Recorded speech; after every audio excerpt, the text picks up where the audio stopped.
Services. And Andrea, welcome. I'll just turn it over to you and your staff. Okay, use this. Yeah, I think it helps for the folks who are, yeah, right. Good afternoon. Everybody's probably nice and sleepy after lunch. Our budget request for next year was originally 157,992 of general funds. And that is right now typically being matched on average at a 50-50 rate. So I can draw down half of that amount in federal funds. As a reminder, that percentage changes on a quarterly basis. And so it's more than you want to hear about, but our percentage of cases that are eligible has gone down slightly. We have run into a situation this year with cost of living for children and cost of care. So I've prioritized our request, and as you'll see right out of the gate, I have about a almost $33 million deficit request. That is driven by an increase in children in custody that did not follow annual trends. We have had a consistent, steady increase of children coming into custody faster than children are leaving since June of 2023. And so we have a net gain of 450 children in the system that we really had no way of anticipating. This is a trend that's not happening in our neighbor states, and it's not following our usual patterns. So the extra children, roughly you can estimate on average 40,000 a year per child. It also drives our staffing patterns. I put you a chart. Probably there you go. You've got it out, Senator Simmons, to show you. We have to have caseload ratios of something reasonable to keep children safe. We are taking them out of their own home into the state's custody, increasing the state's duty to those children. And so we have to pay for cost of taking care of them, and it has to be good, reasonable care. And we have to pay for enough staff to take care of the children, the number of children we have. So y'all have all heard about Olivia Y for a long time. We're still in it. We negotiated another stay until April this time, where we're not having to meet the onerous metrics of the second modified settlement agreement. We're working under some streamlined metrics, and one of those, probably one of the most fundamental, is caseloads. And Mississippi agreed years ago to meet a caseload ratio of what amounts to be about 14-1. So if you think of a classroom, 14 kids, 1 caseworker, and no assistant teacher. That's a pretty stringent metric. Reasonable metrics vary across the nation, but somewhere between 17 and 19 kids. So on this graph, you can see the green is how many of our caseloads meet the Olivia Y standard, the very stringent standard. And that's about 79% of caseloads today meet that very stringent standard. That's the highest the state has ever been, closest we've come to meeting the Olivia Y standard. The requirement in that lawsuit is that we meet 90% of our caseloads are in this green area with very small caseloads. The red zone is what I consider a danger zone. When somebody has more than 50% more than a caseload. So getting up to 25 and on up. What we've also done while we've increased the MET caseloads is we've reduced the number of caseloads across the state from 171 last year to 84 this year that are above around, between 1 times the caseload and 2 times the caseload. So we're steadily moving that number downward. And you can see where the yellow crosses the red finally. And that's where these people are working within what would be considered a reasonable caseload in some states. So we've held steady there and brought the red down to cross. Andrew, what do the numbers represent? Number of children. I'm sorry, actual number of caseloads. So one caseworker's children assigned to them to take care of. So just looking at your last number here in the red, it says 84. So that would be 84 caseloads of what, 14 kids?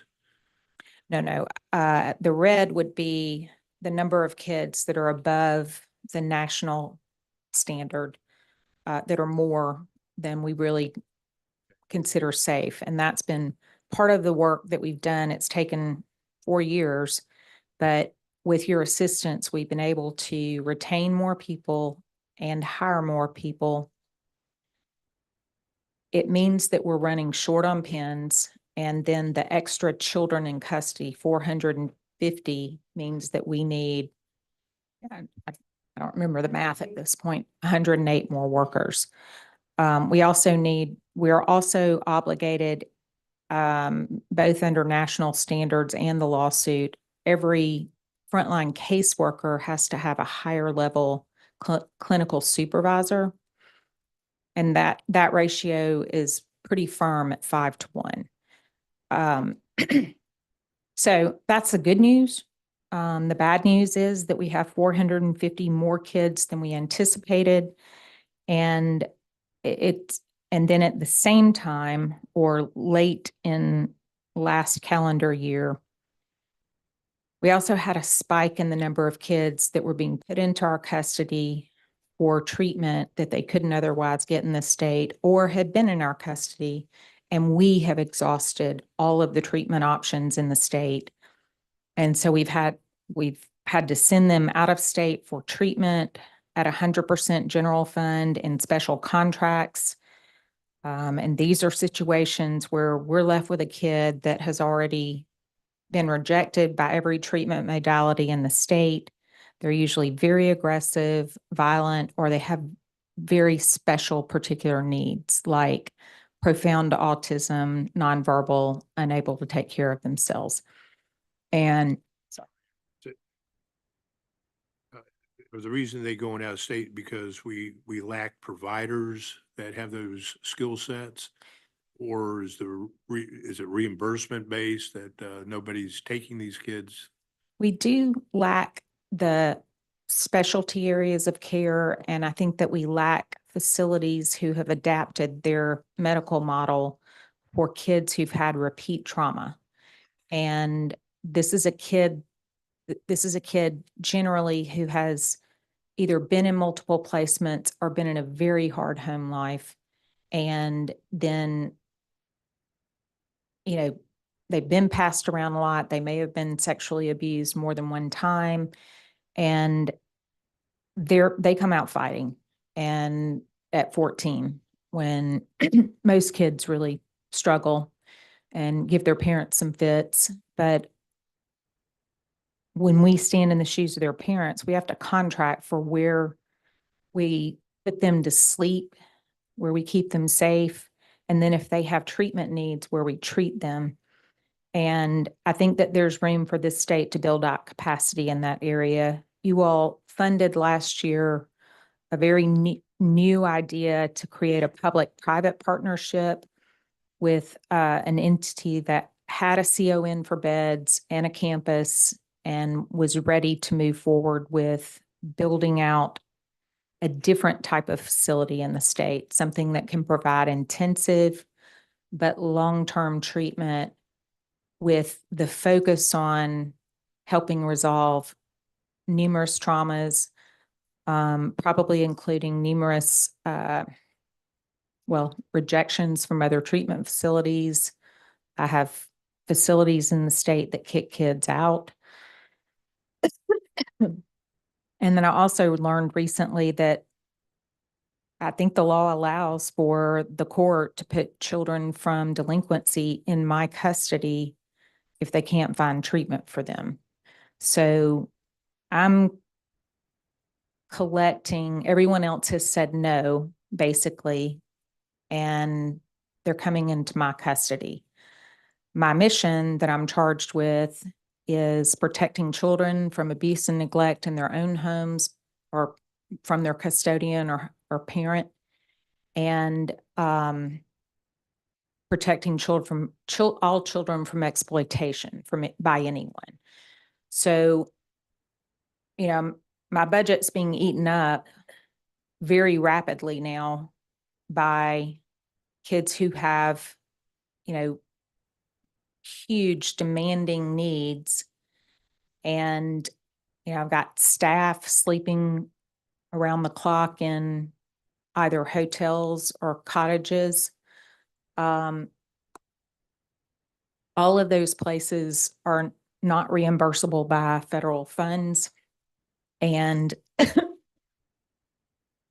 those numbers skyrocketed last year. Between October and December, our number of kids out of state doubled from anything it's ever been before.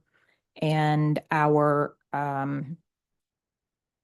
number of kids in hotels, we have contracted with places to at Methodist Children's Village, at Baptist Children's Village, to come up with creative solutions to keep kids in a more safe, stable environment. Those fill up immediately, and we still have between a significant number of kids that we do not have adequate placement for. You can see under, I prioritized our request, and the biggest priority is cost of living for children and workforce to take care of those children. It's pretty hard to separate those two, but I think it's sufficient to say that we can't just leave a child on the street after we've taken them in custody, and we can't fail to meet their basic needs. We have to deal with whatever they're presenting as. So we asked for an increase of 10,560,000 to fund new levels of small cottage care in Mississippi. We're trying to attract providers who will commit to taking difficult to place children, who will be prepared clinically, and also some who would take specialized populations like sexual trauma. We have, I don't, that RFP is out right now. That's the estimated cost of continuing the payment for those places. We are working with Medicaid to determine if some of those types of options have any reimbursable components from Medicaid. And our goal is to move away from any non-traditional placement for children. So, but right now we're stuck with 24 million obligated out of state for 46 children. Roughly 13 going to pay for hotels, significant damage at hotels, and sitters. And then my staff are staying around the clock, sometimes on shifts, with children for lack of anyone to be with them. The workforce cost, we've managed to keep our turnover rate at 21, right at 22. That's down from over 30 when 3 or 4 years ago. And so the key to getting these caseloads where they need to be, which is the basis, it's fundamental to getting out of the lawsuit, and it's fundamental to keeping kids safe. The key is to keep more employees that are good and hire more employees, knowing that we are losing 22%. And we have much higher turnover in some individual counties. So we have significant holes to fill. We are down to around 65 unobligated pens at any point in time. It takes 5 months for us to get a caseworker up and carrying a full caseload. 2 months, they have to get 270 hours of training, and they're not carrying any cases at that time. They take a partial caseload in the 3rd month, and we keep building up till they have a full caseload in the 5th month. That has been one of the primary tools that it's helped keep our turnover rate at 22%. And the other primary way is the 9-rung career ladder for social services that SBB helped us build out when we transitioned to their SEC model. So our workforce costs they're wrapped up in either that career ladder at 2.6, the cost of the employees needed to take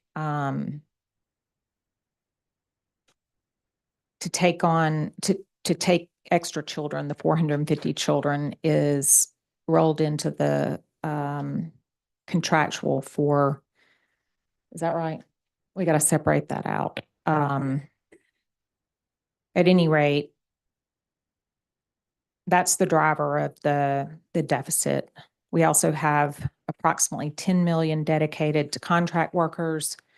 It's an expensive way to go. We were using ARPA funds for that. Those funds run out in March.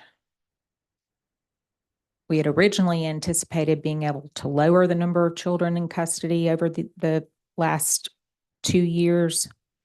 We have brought in evidence-based prevention services to go into homes and evaluate what is causing the stress in a family to see if we can safely keep that child at home, and to go into foster homes and see if we can avoid disruptions or address issues so we can reunify children with their families, all, keeping them in custody only as long as necessary to keep them safe. Those services have, in other states, had the impact of bringing in custody numbers down 20-25%. We've seen nothing but an increase with those services in state. We are also continuing to pay for In-Circle, another in-home wraparound service. And you all changed the neglect definition last year pretty significantly.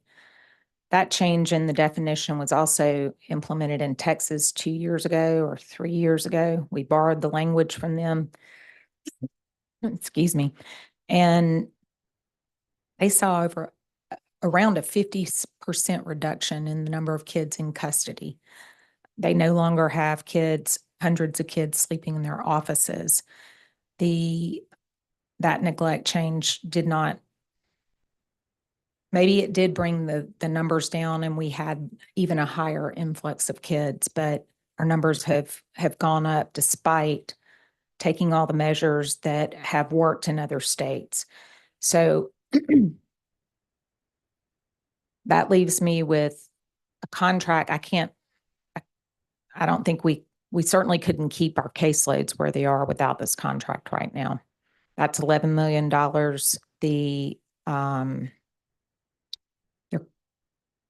Olivia Y is sort of a fixed expense. It's lower right now than it had been before 2020 because we've negotiated stays with the plaintiffs to allow us to make some big systemic changes. And so those fees, we pay the monitor a set fee every month, 1.5 every month, whether they do anything or not. That's ordered by the court. That's 1.5 is total for the year. Right. Oh, I'm sorry. Yeah, for the year. And Baker Donaldson is the defense firm that we pay, and those fees used to be around 2 million. They probably will go back up again if we have to get back into litigation. And then we are using TANF funds to try to prevent removals. So again, investing in programs that are designed to help families stay together, maternal home visiting, support for young mothers. We're paying for In-Circle with those funds. But we are struggling because a lot of vendors don't want to take TANF funds. They're a little afraid of them after all that happened in Mississippi. And the other ask we have that I think is really important is to start putting attorneys in the courtroom on behalf of the agency, representing the agency at the decision-making table to help drive getting the right evidence in front of the court so that we can demonstrate due process was had and the parent has every opportunity that they should have to try to get their family back together, to get it intact. There are 15% of our cases where we have aggravated circumstances, the really bad case you hear about where a child's bludgeoned. There's some instances where we don't try to reunify the family, but it requires extraordinary circumstances. And again, it requires it to be pled in front of the court. Someone legal needs to determine that we had those circumstances. We have calculated for, if we were to put 60 attorneys across the state representing the agency in the courtroom, we already have 18 attorneys being paid for through the AG and through our budget request. I've calculated the cost of that with salary and fringe for those attorneys, and it comes in at, when you add our federal match to it, about 3.6 million. So it's significantly less than I'm asking for in a deficit appropriation. Some of these children that I have out of state are children who came directly to me from either law enforcement or juvenile justice because no one has anywhere to put them and they're being put in my custody. I think that those kinds of orders need to be, we need to make motions to reconsider and we need to appeal those orders when it's proper. So we believe having attorneys in the courtroom will help move children through the system more efficiently. It's a very complex path they have to travel right now. And, at the number of kids we have today, if we shave off a month from every child's stay in custody, then we would save $14 million. So I'll open it up for questions. Will these attorneys be welcomed in court? In some places, yes. In some places, no. We actually have, you funded for me to have an attorney program to try to move kids through adoption faster. It turns out you got to move them through, you got to get the right findings on the record in the first part of the case to be able to meet the burden of proof to terminate someone's parental rights. And then if that case is not predicated on the right findings in the first part of the case, it gets appealed. And then we're stuck with a child who is just, in limbo for long periods of time. And same with adoption. If they get pushed through without the right due process and findings on the record, then you really can't prove up. You can't get to adoption. Or if we do, I've got 15 right now who have appealed on, well, they've appealed those cases, and now the adoption hasn't gone through and the child's waiting, and we're still paying for care and custody of the child. Looks like from what you talked about, what we talked about yesterday, you don't have control of your front door.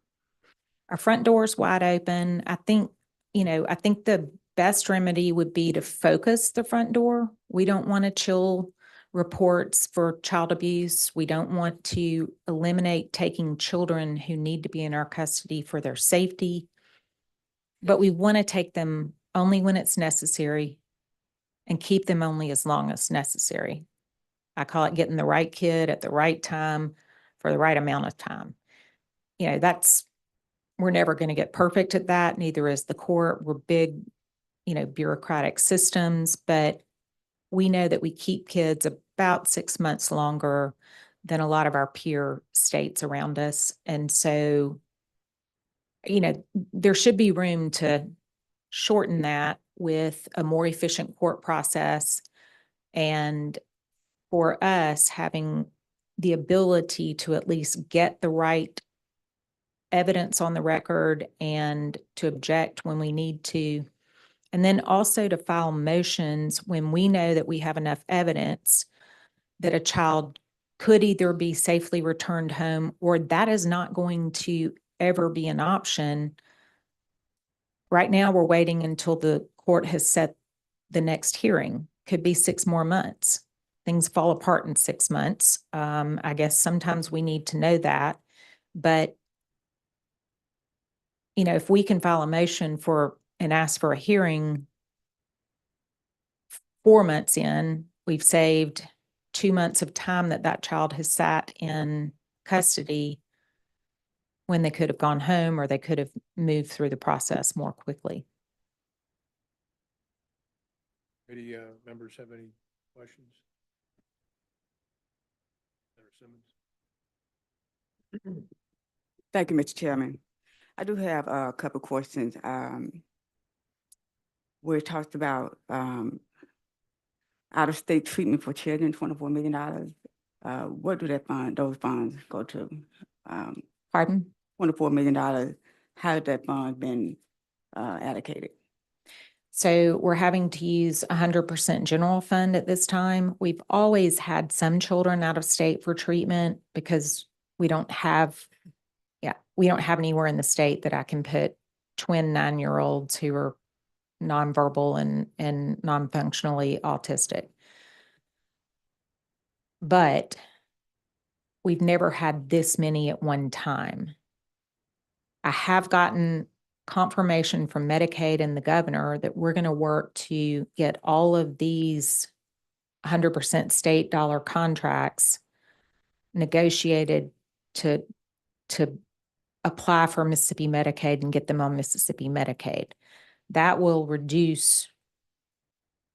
could reduce all 24 million because we'll look at who has the room in their budget to put up the match, but I'm willing to use my state dollars to put up the match for Medicaid, and you've saved 75% right there off of 24 million. That work is in progress. We have gotten confirmation from every facility that we have children in that they would be willing to apply for Mississippi Medicaid. Medicaid is expediting those applications. We have one that's been submitted so far. So we're hand-holding the providers, and that's good that Medicaid they're willing to negotiate with out-of-state providers now. After showing them how much we're spending in 100% general fund, it just makes sense. We're multiplying Mississippi's dollars.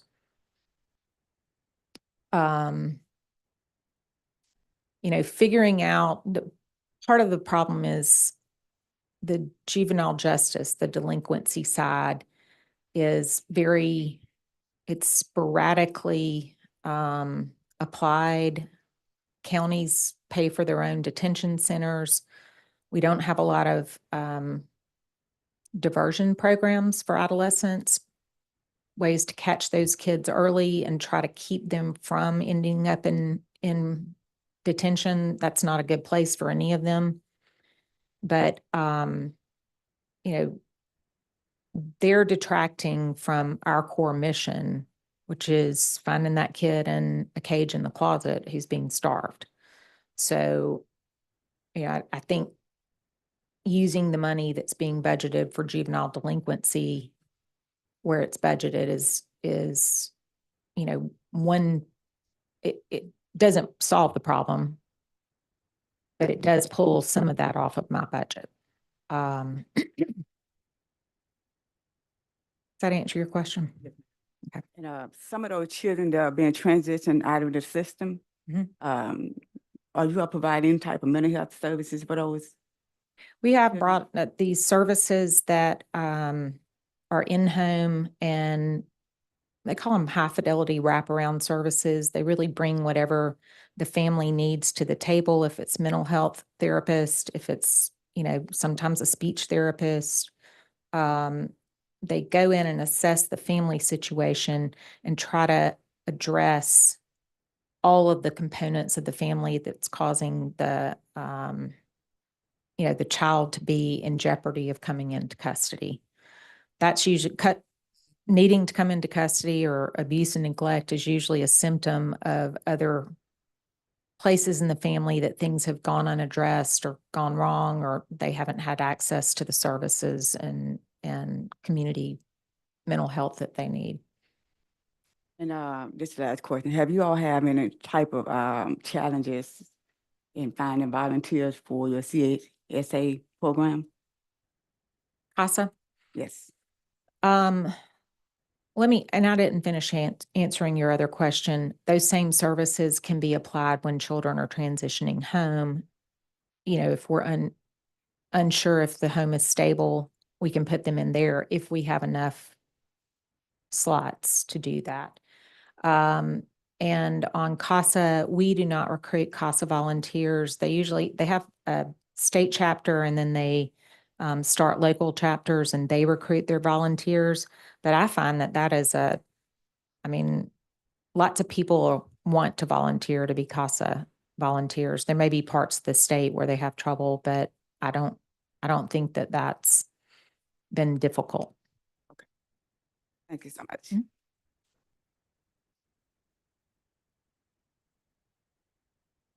Chairman, Director, just a few questions. Now the 33 million deficit, and the 11, is that 11 a part of the 33, or is that 11 plus 33? I'm gonna let Bridget explain. No, it's not 11 plus 33. It's part Well, of the we have the 33. 2025 deficit that we're asking for, which is the 32,747,112. But then when we were annualizing our deficit for 2026, that's that $45 million number. So that is the 33 and the 11 together. Now you mentioned the caseload, and so the caseload per is 17 per worker. You know, yes, that's a reasonable average. And how many case workers do you have? Right now we have close to 800 case carrying staff. We have so we have in some place of the state at any given time close to enough workers. The trick is the kids, you know, surge in one place, and so I'm chasing a rabbit sometimes with where I need staff, but largely we've been able to we've created a very sophisticated dashboard that gives us real-time information on who has what size caseload, what kind of work they're doing on that caseload, if we know about the work. There's a lot they're asked to do in their local communities that I don't have any way of measuring. But we have, we've hired well, we've retained well.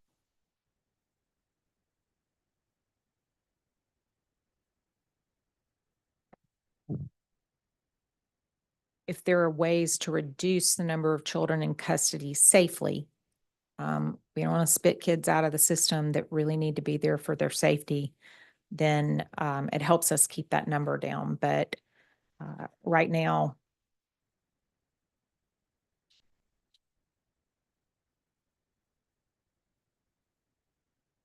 Okay, I mean, that's you basically, I don't want to hold up, I got just a couple other questions and and the length of time, the length of stay for which the average child, I guess I should say, is what?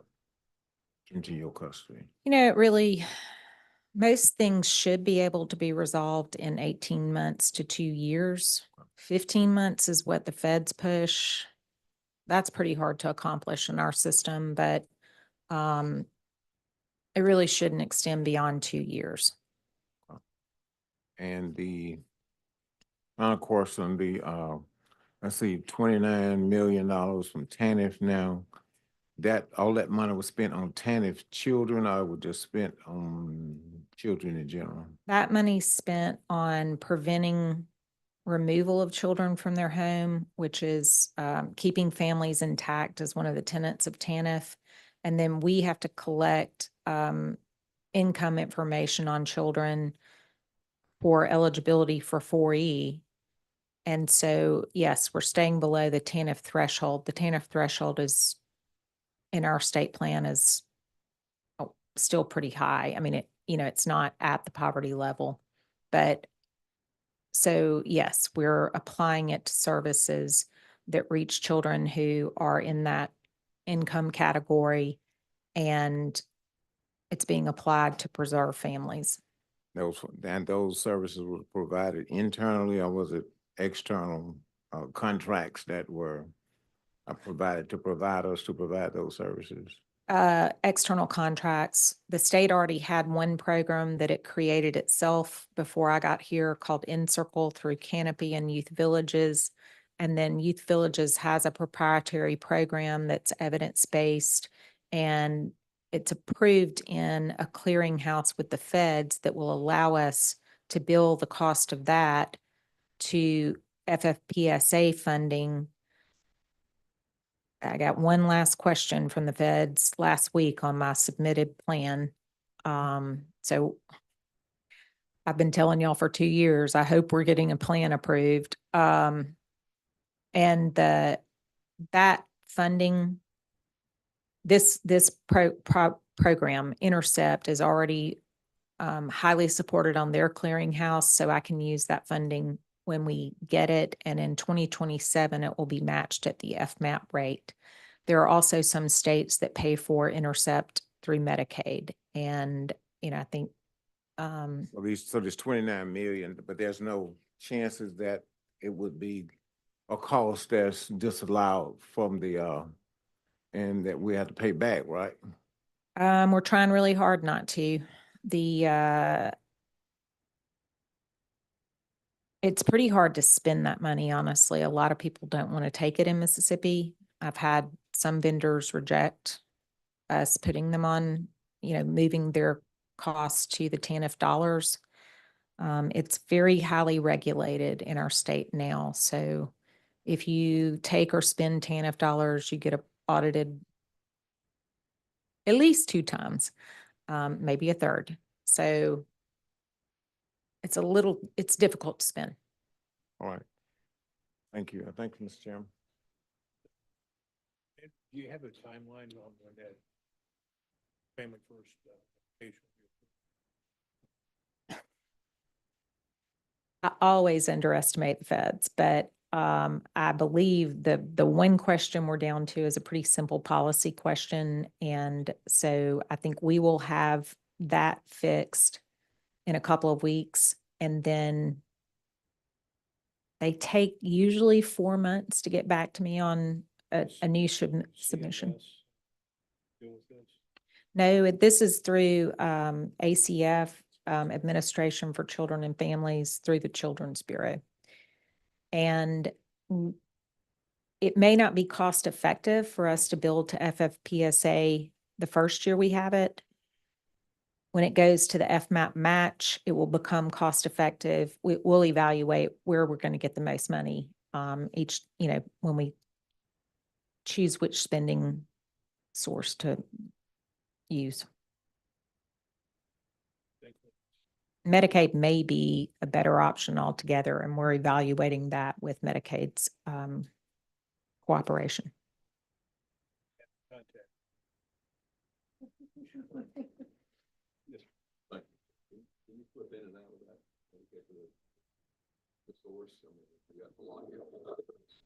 The way it works is that Medicaid is usually the funder of last resort. This FFPSA somehow got behind Medicaid. So if you can use Medicaid, you have to use Medicaid first. If you can't, and I've still got to find out if that means you could have used it, but you chose not to, or, like your state plan isn't set up that way for Medicaid.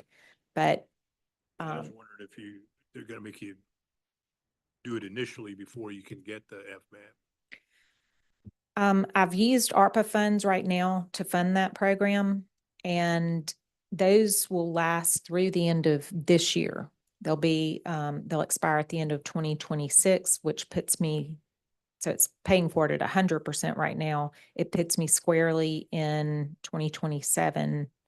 So we will have a determination by that time of whether or not we can or should bill it to Medicaid or to FFPSA. But I'll be able to match that money at 75% or 76%. Thank you. Appreciate it. Yeah, yes, sir. Go ahead. Did you all apply for the kinship grant, and when do you expect it? We have some legislation pending this year. Samantha can tell me who's dropping those bills, but we needed to add, we have a bill that allows us to have a kinship program. We had to change one, add a type of fictive kin, and then change something about. Okay, that's fine. I just want to make sure. We're on target. We've got a bill that will allow us to use the funds. One big issue, I just remembered what it is. One big issue is that DLC is a creature of this state, durable legal custody, and it's been used for a long time. It allows the court to stay involved in a family for years indefinitely. The feds don't recognize that as a disposition that they will fund kinship programs for.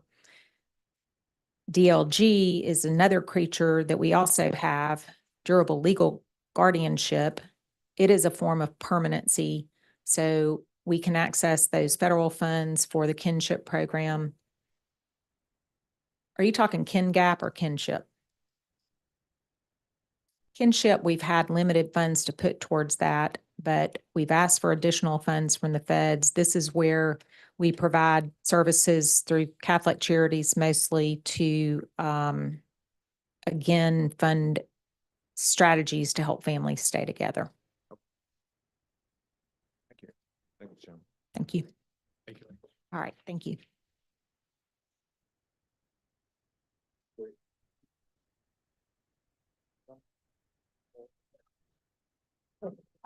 And I said it was hard to read, but it helped me kind of organize.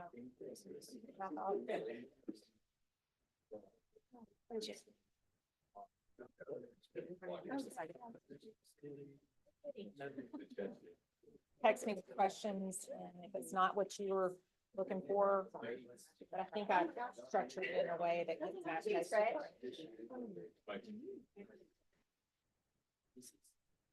So 25 is appropriation. Did he really? Okay, yeah. It's complicated because they fund some type. The way you. 50%, some type of work at, 30%. Total cost. So try to give an average of what you get. So that, Most of those funding streams. would be penetration rate. we're running close to 900. Yeah, that's just, that's just the cost. But then I- Oh, okay. Yeah. penetration rate. So that puts ours to 30. That's just medical. 40%. So I don't know who invented this. Funding. It really is. You're welcome. Good to see you, Commissioner. Thank you, Senator. Good to see You're you all. welcome. Thank you. Yeah. It wasn't social service. So I reduced that out of our original request, our original request was higher than that, so you can. I can exit. you can Okay, exit that was my next That's question. something you can take off the table. Okay. And then You said that. Okay, Yeah. How long would this one in the 33. Gotcha. And this didn't change, so I'm. No, it didn't. Kept it the same, so that's, Okay. you don't have to do anything. And I'll get the split for you. Yes, sir. Thank you, sir. You're welcome. ma'am.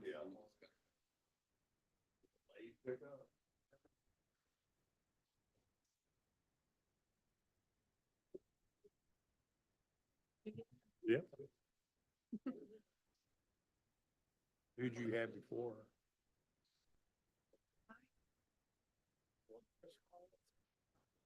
And,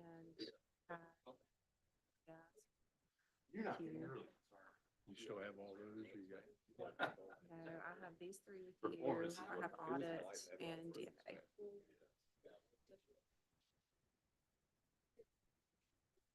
Very much different. Yeah, I think, I'm DFA in the audit. That's it, for sure, I'm audit. Right, yes, sir.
Okay, we're back. We're going to be talking with folks from Medicaid. Cindy, this is your first venture with us, I think. Welcome.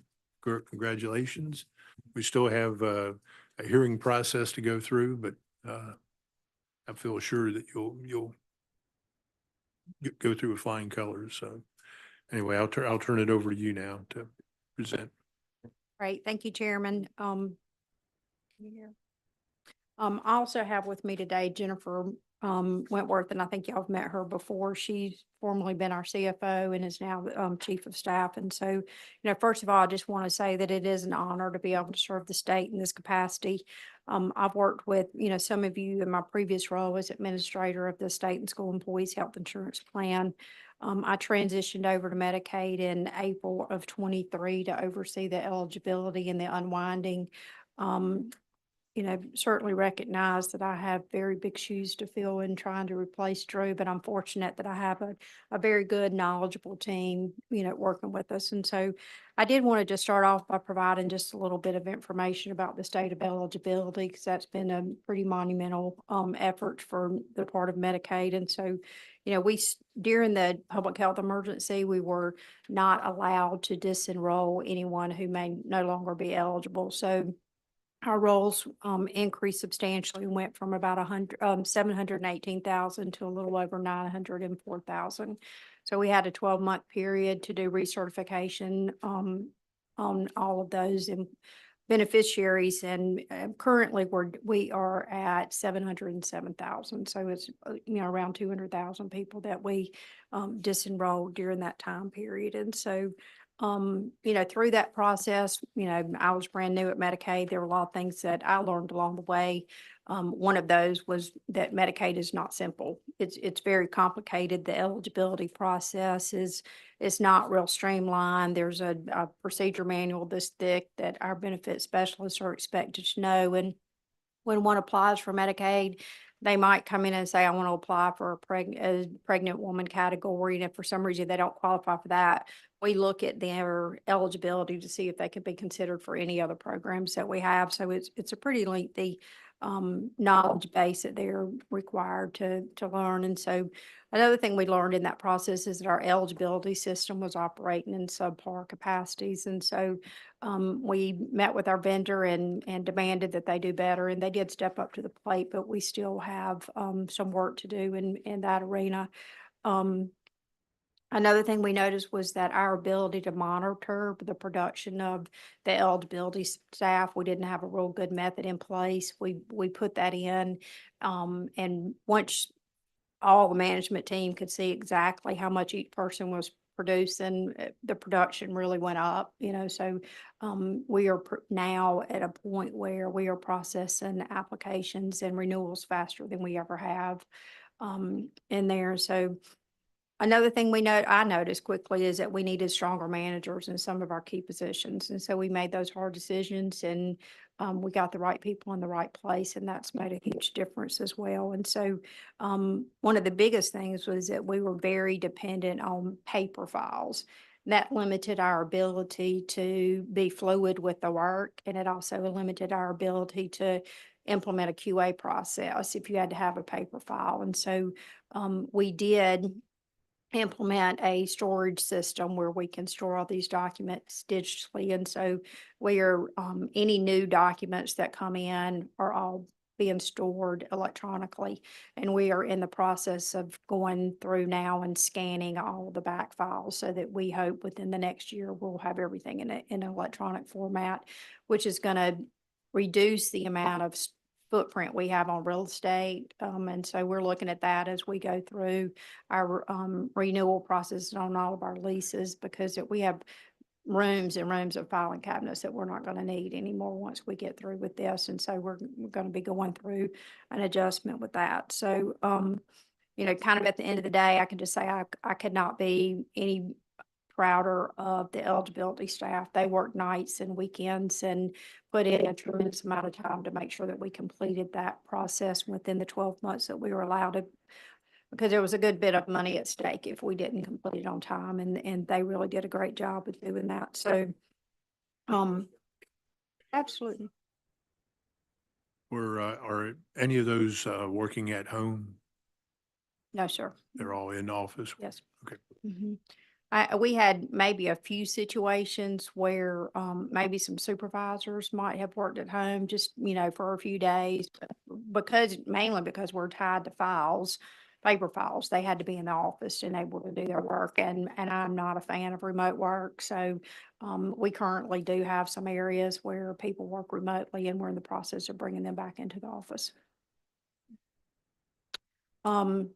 Two other successes that we've had in the past years that we implemented Workday, which is an HR system that allows us to eliminate the paper that we have going around for leave slips and working time. And so that's been a big win for us. And it also has an accounts payable where all of our invoices are flowing through that. So we've moved that to an electronic format, which has just been a good win for us to finally have that implemented. Another thing that we're real proud of is that we were just recently notified that we were awarded this Transforming Maternal Health Outcome Grant. It's about $17 million over the next 10 years. And so we do have a new, fairly new clinical medical director, and Dr. Catherine Brett, and she's doing a lot of good work in helping drive better outcomes for our maternal cases. So we're excited about that opportunity. So, as we move forward, there's a few things that we are really focused on. One is to be, fiscally prudent. We're going to be good stewards of the taxpayer dollars. We are going to be customer focused, whether it's internal customers, external customers. We want to make sure that their interactions with Medicaid are as simple and user-friendly as possible. And so we've charged our staff with looking at all of our processes to see what we can streamline, what we can simplify. One of the things I have learned is there's a lot of things that we could do that could simplify things that just make good business sense. However, the federal level, they won't let us do that. And, there's a lot of rigid rules that we have to adhere to there that we're hoping that in the next couple of years, we can make some improvements in that and make things a little simpler. We are going to be focused on collaborating with all of our stakeholders, whether it's providers, hospitals, obviously the legislature, anyone else that we deal with. We want to work in a very collaborative nature with them so that we can build up the best outcomes that we possibly can. We want to be focused on excellence and execution in everything that we do. A lot of people depend on Medicaid. It's a lifeline for a lot of our population, and we just want to make sure that we are performing the work that we're tasked with doing correctly and timely. And so the other thing is to work with integrity and respect. We want to do the right things and always do it the right way. And then focus on quality and outcomes, both internally and externally where we can. So the approach that we took to eligibility is something that we're expanding to all the other areas within the division. And so I've tasked my team to look at all of our policies and procedures and to ask some critical questions like, is this still necessary? I mean, are we just doing it because we've always done it? If not, if that's the only reason, then let's eliminate that. Is there value? Is there value to Medicaid? Is there value to the taxpayers for the services that we do? And how can we make it simpler? A lot of things that just for a provider to go through a credentialing process seems to be something that's a little noisy. We want to streamline that process if at all possible. And is it cost effective? There may be a lot of things that we may spend a lot of money doing something that has little value. If that's the case, then why are we doing it if we're not getting a good return on our investment? And then with all the program areas is there a way to measure the success? And if we don't have a good way to measure success of whatever we do, then we want to implement something so that we can. So we have a lot of ways in which we provide money to the payers, providers, aside from just paying them for the services that they are rendering. And so with the supplemental payments that have been implemented in the last few years, Medicaid is no longer the lowest payer. We have become in many areas, specifically for the hospital, to be the payer of choice for them because they're making substantial money from the supplemental payments. And so One of the things that I think is critical in that is if we are giving a lot of taxpayer money to providers, that they are producing quality outcomes. And so with going forward, I've asked our team to look at what are the quality metrics that we should expect of these providers, and that it not just be metrics that providers say, here, we want to try this because they know they can meet it. We want to look at what are our needs in the state? And I've had some conversations already with Dr. Edney to help us kind of develop where our gaps are, what do we need to do better in, and develop quality metrics that hold the providers accountable for moving the dial when it comes to that. So there's another areas that there's a tremendous amount of fraud and abuse in healthcare. The National Healthcare Anti-Fraud Association estimated that we see financial losses at over $100 million a day. The U.S. Inspector General recently reported that in fiscal year 23, civil settlements just under the False Claim Act exceeded $1.8 billion. And so that is something that we are focused on. I certainly am sensitive to sometimes the amount of noise that causes for y'all if we are recovering money from providers. But again, if something's being filed or billed for inappropriately, we owe it to the taxpayers to make sure that we recover that money. And so we are going to be looking at some better analytical tools for us to be able to identify and recover those funds faster. We're also looking at some of our reimbursement methodologies. We have numerous providers whose reimbursement is based on cost reporting. And so we have a pretty big, robust team that is looking at cost reports and evaluating those. And that methodology is one that it lends itself, one, for people to pad their cost reports if they know that's what their reimbursement is going to be based on.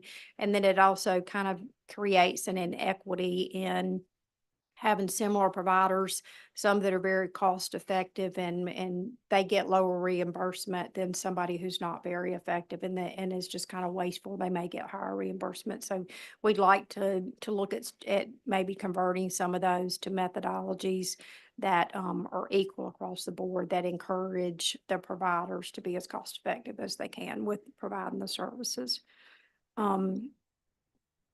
I handed out a sheet, a packlet to y'all. Yesterday, we had a call with our National Association of Medicaid Directors, and they reported that, currently there's a lot of things on the table to be cut. And so when we have a federal deficit of exceeding $36 trillion, excuse me, and a lot of that debt is going to have to be procured, this coming year. There's a lot of, at the much higher interest rates, there's a lot of things that are on the table that they're looking at and cutting back. Some of that is, they're considering just going to block grants instead of and reducing the FMAP. They're considering putting some limits on the provider tax, which would be huge for us too, if we're not able to tax providers to be able to draw down that federal money. So in our budget, the overwhelming majority of that money goes to paying providers. There's in the handout that we gave you too, there's a breakdown in I think it's the last 2 pages of the packet. I wanted y'all to get a visual of where the money's going. So it's broken down for provider types, and you can see over the years how that has changed in there. So our administrative costs only account for, it's less than 3% of our total budget. We don't have a whole lot of room to trim cost. The 2 main things are always either cut funding to providers or to cut the services that we provide back. And certainly recognize that neither of those are very popular alternatives. And so from a funding standpoint, we certainly recognize that y'all have been very gracious to Medicaid over the years in providing level funding to us, even when we were getting an increased federal match. And so, and that allowed us to kind of build up a surplus. And so even in the last few years where our medical costs have increased, we've maintained level state funding, and we've used the surplus to buy down, so to speak, those increases. And so at the end of next year when we start, we're gonna, and we estimate having about 222 million in reserves, and we expect to use all of that next year. So that's kind of where the cliff is gonna hit, because we're gonna have to make up ground for having level funding over the years to be able to catch up with where the cost is. So our last budget request that we had was for a billion and 1.071 million.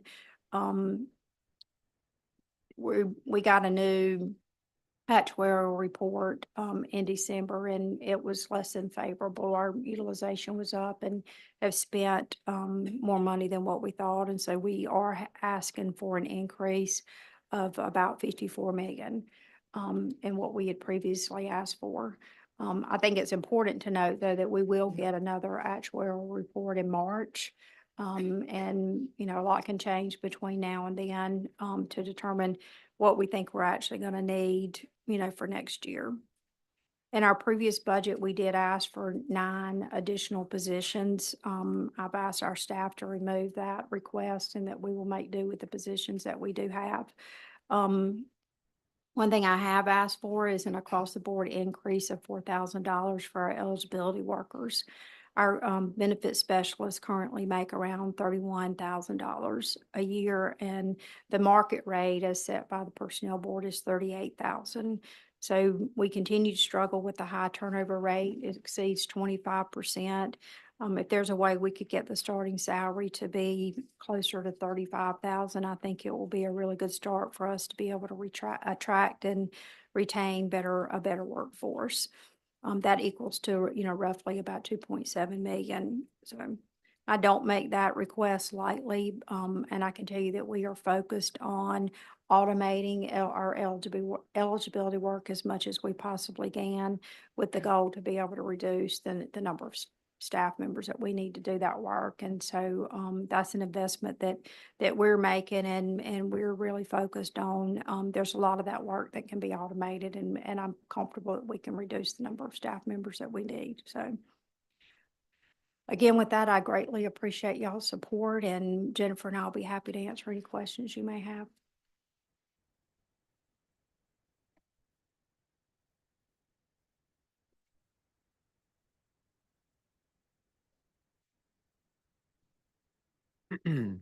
As far as the federal monies that and I think I got my paper mixed up here, but the match, the federal match that's for the not add-on, but some of the special programs, are we accessing all of those dollars for those special programs? Are we getting the most federal match? Is that what your question is? So, and that's one thing I didn't point out in this, is that while we don't have a lot of room to reduce our budget, because it's all, you know, most of that is going to providers, and those 2 ways we talked about, either cut back services or cut back our reimbursement. So, we have started a project where we are going to be looking at other agencies and the monies that they spend to see if any of those can come through Medicaid to get the federal match. And so we are already working with CPS, have had conversations with the health department, behavioral health, and we think even with the school systems, the schools provide a lot of services that we think can qualify for the federal funding. So that is one area and one big project we have for the next year, to see how we can tap in on most of those. So, In the other Medicaid transportation, are you satisfied with that? I would say that is probably something we get noise about, you know. We do get more noise. Jennifer, you can speak to that better than I can. I think we do have a new vendor in place that's certainly doing better than the vendor that we had in the past. I know there's been some discussions about allowing them to use Uber and Lyft and things like that to, to be able to provide those services a little better. And, and it's complicated, because what we hear sometimes from the vendor is that they show up to pick up somebody and they're not ready, or they're not there, or they have the wrong day. And so, we kind of hear it from both sides. So it's just not a real easy service to be able to provide.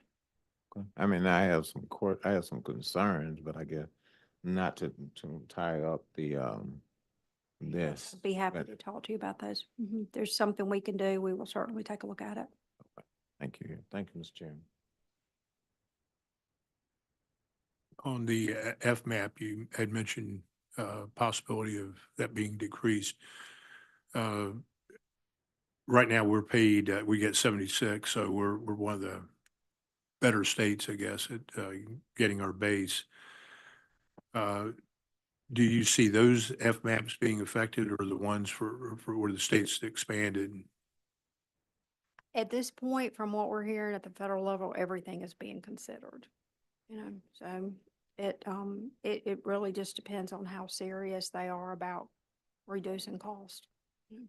So, the National Association of Medicaid Directors has certainly, put us on warning that anything is possible and everything is being discussed. And so, I'm hopeful at the end of the day, before they start making a lot of those substantial changes, if they realize the detrimental impact that it's going to have to the states and to the services that we're going to be able to provide, that maybe they'll back off of that. But, at this point, none of us have a crystal ball, so Right. Thank you, ladies. Appreciate you coming in. thank you. Thank you, Trip. Saw you back there. And I was just going to say, one of the things you were talking about earlier, and I appreciate it, is the focus on service. I think too often we forget that we're in the service for the people. And people who sometimes call me with concerns, it's basically because they can't get a phone call. And that's all they want, is just want, they can understand yes and no. They might not always like the direction, but at least they get a contact. And I want to recognize Tripp, because whenever I have a problem or one of my fellow senators has a problem, Tripp gets on it, gets back, and we don't always know the resolution of the issue, don't always need to know, but the people seem to be happy. They got a phone call and they feel like they're getting attention. So appreciate that focus. Thank you. And that's my background. When I started in healthcare, I managed customer service for Blue Cross and Blue Shield. And so that's something that's just ingrained in me, that we need to be able to provide the best service we possibly can. And I can agree with that with Trip too.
All right, we're going to get back with our review of the Mississippi Department of Human Services. Bob, you're recognized. Go ahead. Thank you, Mr. Chairman. I appreciate it. We have a pretty straightforward presentation, I think, and I'll just walk through these slides, or not. Why is it not advancing? Huh. There we go. Well, oh. Let me try it again. There we go. Okay. We don't need that one either. Anyway, okay. So, as I've said in years past, our budget is very much, heavily leveraged with federal funds, although it's usually about 94%. So you'll see that for this year, it's 90.8. We're asking for a significant increase. As you can see in this slide, we're actually asking for an increase of about 76.7 million. I'll explain that here, but I will give you a preview and say that 48.7 million of that is for childcare. So that's the hugest piece of this. Our current year general fund budget is 78.5 million. Total budget is almost 1.9 billion. A couple of things on this slide, just in case you have any questions about it, other than the increases that I'm going to walk through. You'll see a $207 million decrease in our federal funds. And the basic explanation for that is during COVID, when we had huge additional numbers of people on particularly the SNAP program, our federal spending authority got bumped up really high. And we're trying to reset that. We're asking you essentially to reduce our federal spending authority by about 207, well, a little more than $207 million to kind of right size us so that our total budget will be more in line with what we expect to spend, because there would be a net adjustment of about 130 million there by reducing a good bit of our federal spending authority. Now, just to give you a sense of what it looks like by division, the largest piece of that is our Division of Early Childhood Care and Development, our child care division. Economic Programs and Youth Services to the right there. The primary driving aspect of those increases are funding increases for moving folks up on our current career ladder progression. In other words, providing raises within the career ladder that the State Personnel Board approved for us, both for all of our eligibility staff and economic programs and for our social services specialists, our youth services counselors in youth services. And we got a brand new career ladder plan for youth services workers, as we call them, out at Oakley. We have finally gotten them on par with the State Department of Corrections, what they would pay a correctional officer as a starting salary, which is just over 41,000, I believe. We have finally gotten approval from MSPB to move our youth services workers at Oakley to that same starting salary, which we hope will stop the revolving door that we've had at Oakley for years and years. We have about a 25 to 30% turnover rate at Oakley because the starting salary had been down around 26,000, I think, in recent years. Is that right? And we've seen some increases. We still have a lot of vacancies at Oakley and elsewhere in youth services, but we think the career ladder plan, the progression plan, if you will, is going to help us stem the tide in terms of bringing people in, spending 3-4 months training them, and then have them walk out the door and go work for either the Department of Corrections or a police force or a local county jail, all of which until now we're paying significantly more than what we paid them at Oakley. And then on the aging is the other significant piece over there. Aging also has a career ladder plan for our adult protective service staff that tracks the career ladder plan that Child Protection Services got for their social service specialists. The adult protection plan, as you may know, is the program we operate that investigates allegations of abuse, neglect, or financial exploitation of senior adults, or well, really any adult. If it's an adult with a disability, either an intellectual disability or physical disability, even if they're not an elderly adult, our adult protective service investigates those allegations. And so we have a career ladder plan for those social service specialists who are in our adult protective service.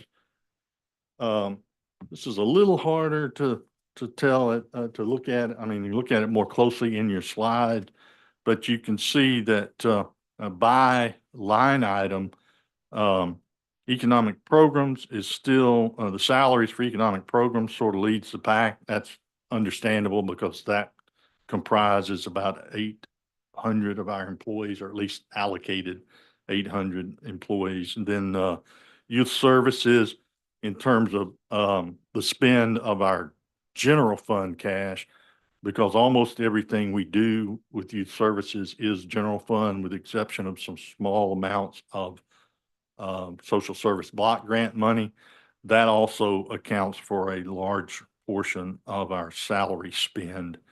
And then support services is all of the rest of the agency, our budgets and accounting, our HR, all of our administrative staff, our safety staff, everybody who is not administering one of our 7 programs across the agency. Now, the SL&G, that's our programmatic spending, the part that we match essentially with general funds to go with those federal funds. And again, large portion of that, as you'll see, 49.6 million would be spent, if this budget is approved, would be spent by childcare. And then $1.5 million there is for support services, and about $1 million for youth services for delivering actual services. What do these positions look like? Well, we are presently at about 1,750 approved. Am I right, Maureen? Yes, sir. Approved positions. Let me back up just a minute and do something I should have done at the beginning. Just to my left is Maureen McDonald. She is our Deputy Executive Director for Human Resources and IT matters. And then to her left, our new Deputy Executive Director for Finance is Deborah Dixon. She's not new to the agency. She's 30 years at the agency. She was most recently our CFO, recently promoted though to Deputy Executive Director for Finance, Deborah Dixon. So she's been working with y'all on budgets, as you well know, for several years. So our current approved level of staffing is 1,750.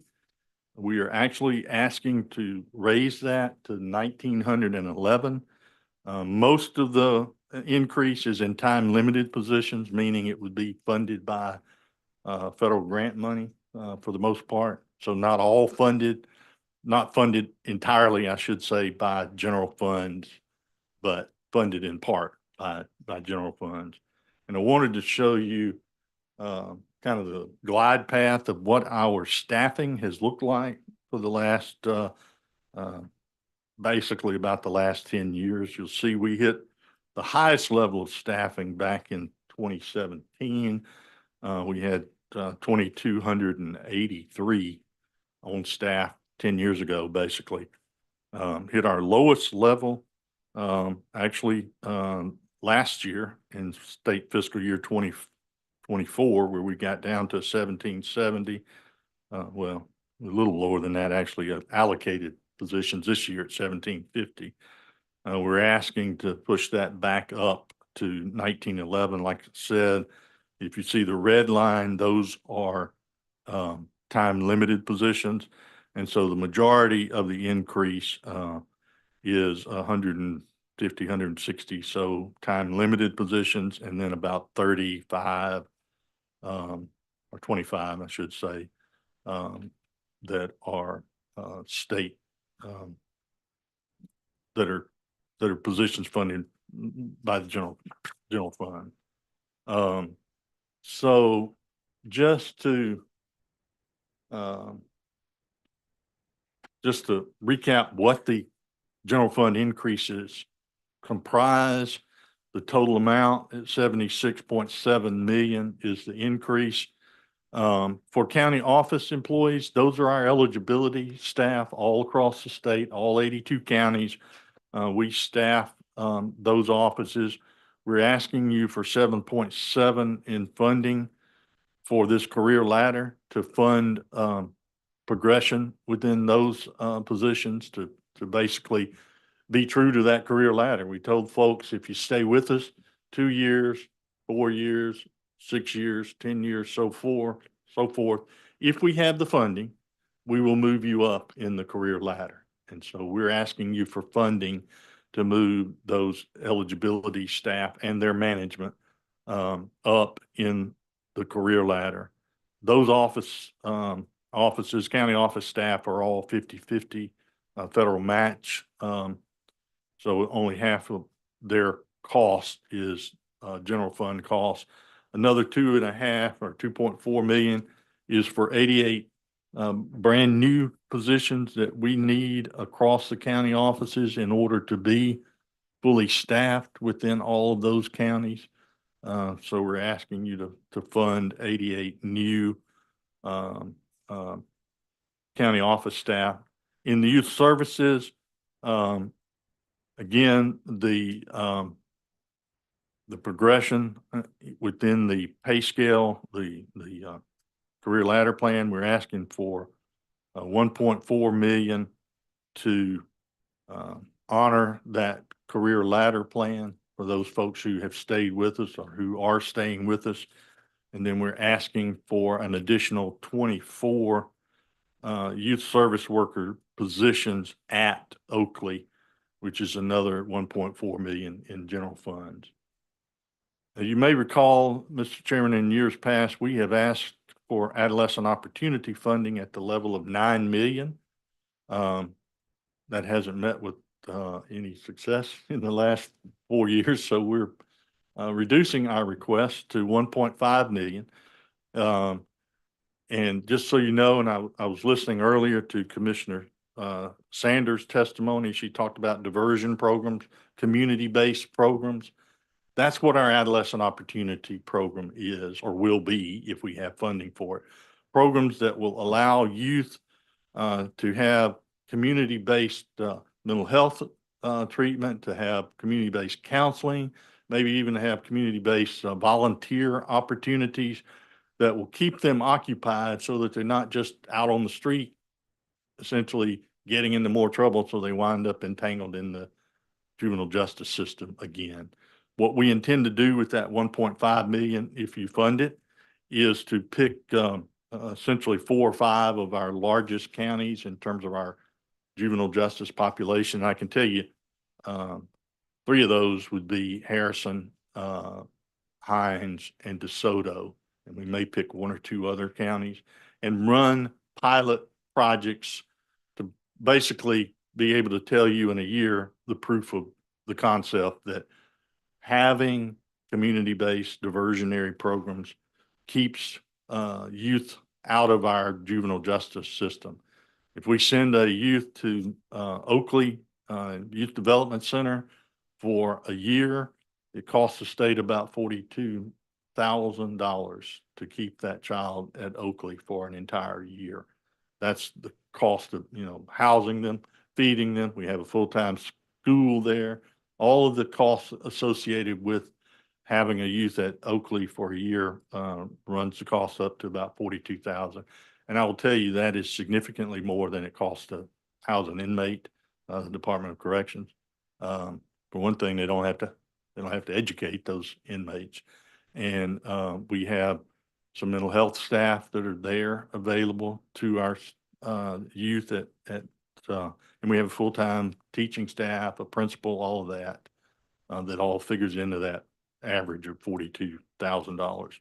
The child care number is 47.9 million that we are asking to be funded to combine with the federal funds that we already get.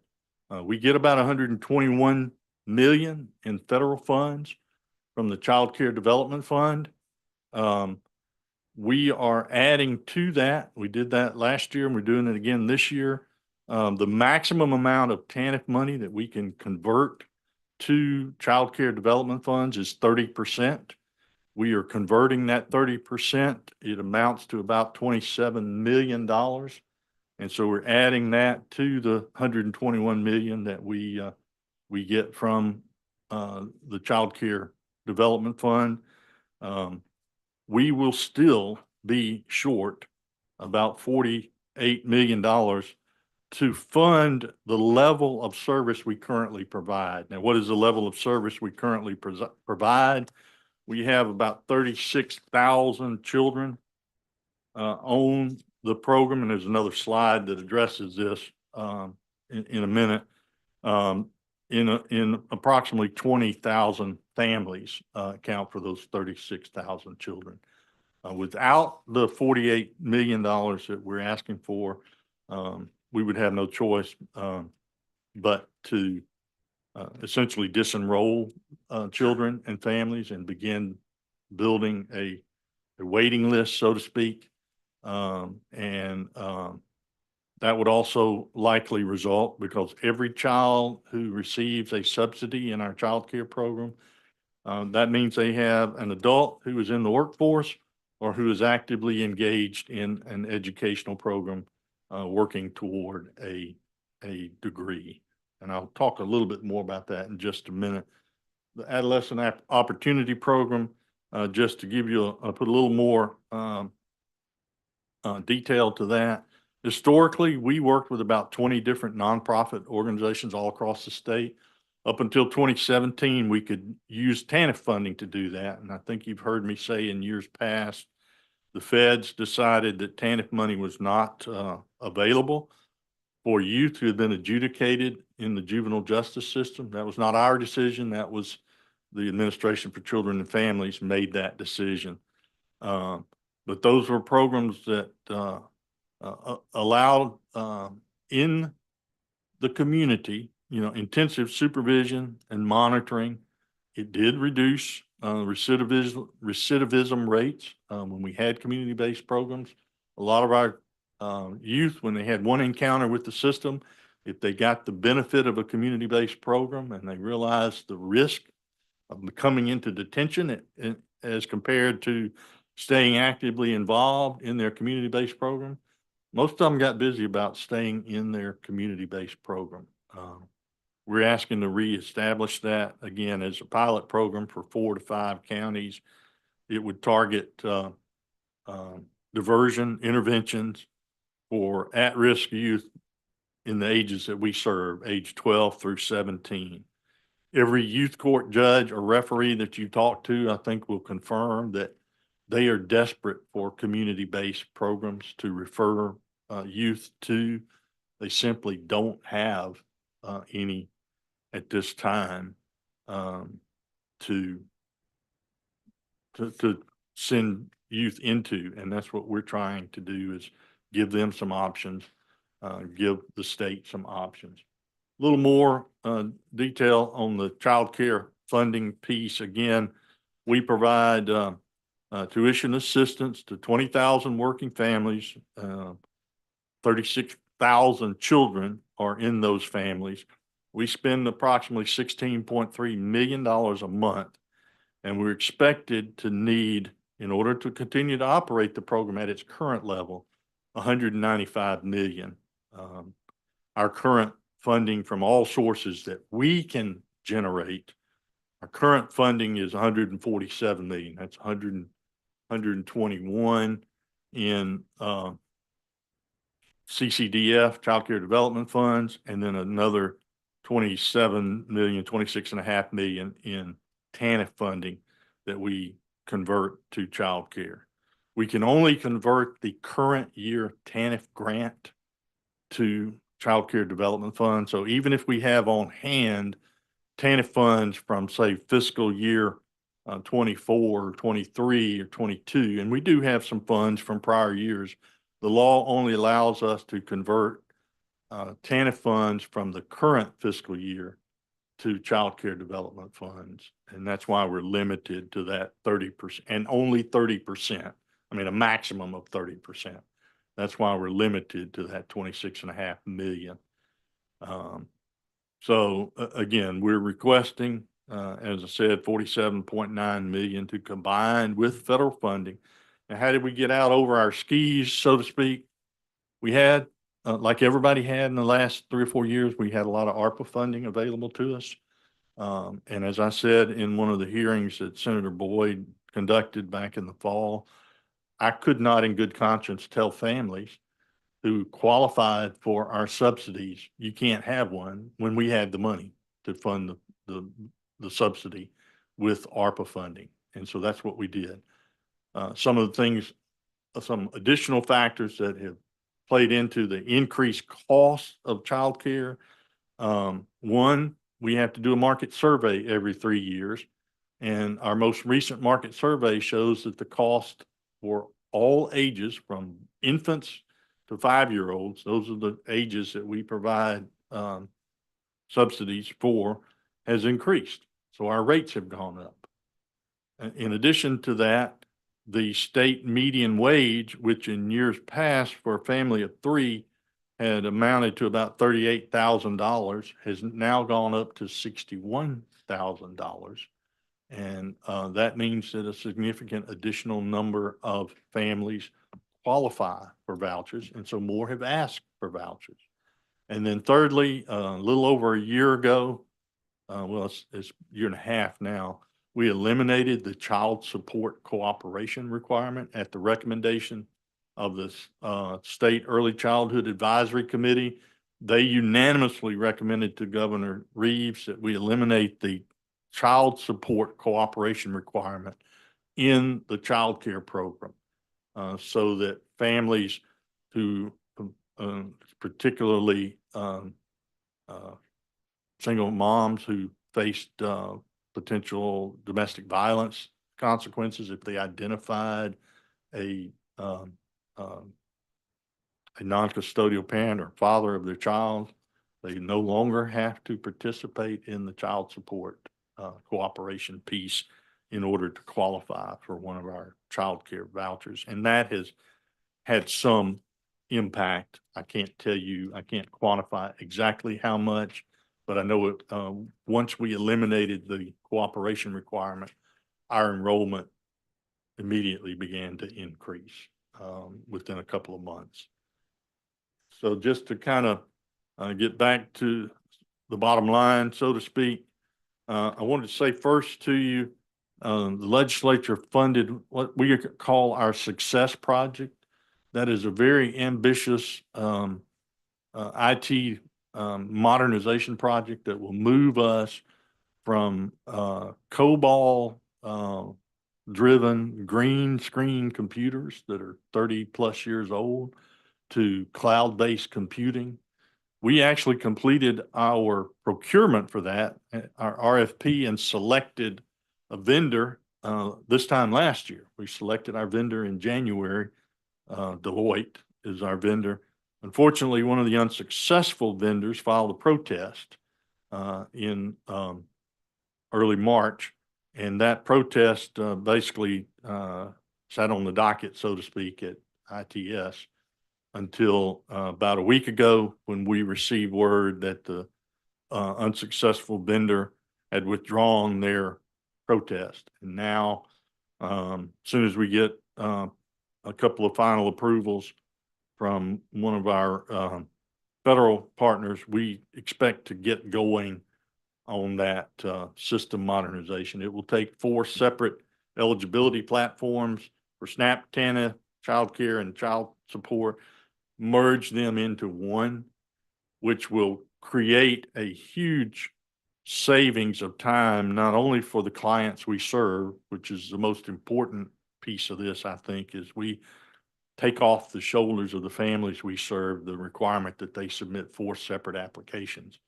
But it will also allow us to realize some significant manpower savings in that our folks will be administering and completing the eligibility piece with 1 application instead of 4. We hope to get started on that project within the next month. It's got about a 3-year completion timeline. We're asking you, I know it's not officially in our budget, but we certainly need the capital expense funds that have been previously approved for us to move forward with that IT project. So what are we asking for? We're asking for essentially double what our current general fund budget is. We're asking for an increase of 76.7 million. And what we're doing that for is to add 160 additional headcount positions across our 82 counties where we serve our clients. We're asking for funding to honor the career ladder progression plans that MSPB approved for our frontline staff in eligibility and in youth services, and for funding for our vacancies. And just, Mr. Chairman, for details on that, I do have, for the analysts, I have a breakout of what those numbers actually look like. So the positions, as well as what are current filled positions, what are requested progression numbers, and what are additional pins. So you have that. Yes. Yes, you have that. I was just, give one to that. You can have that one. And then we're asking, as I said earlier, for a smaller amount, 1.5 million for adolescent opportunity program. And we're asking you to kind of right size our federal spending authority, because we don't need essentially 200 million of that, because our enrollment for SNAP has reset since the pandemic. Those are our requests. I'm happy to entertain any questions, Mr. Chairman. Thank you, Bob. Well, I spent time with you yesterday going through all this, but so let me ask my fellow committee chair. You have any questions? Have a question for Senator Norwood? Well, thank you, Mr. Chairman. Thank you, Director Anderson. You said the tenant funds could not be used for adjudicated. That's right. Could it be used for non-adjudicated, I guess, to individuals that have not been entangled in this system? Could it be used for that? If they have not been adjudicated through the juvenile justice system, yes, sir. And in fact, aside from what already, we supply to CPS, the 29 million, we are talking with them. I mean, prevention is key in the child welfare system. Getting children on the right path before they get taken into the child welfare system, I think, is key. And we are working with Commissioner Sanders. I have a deputy executive director whose title is Chief Innovation Officer. And she is working with Samantha, who sat here just about an hour ago, 2 hours ago, with Commissioner Sanders, trying to figure out ways that we can partner with CPS to do prevention work.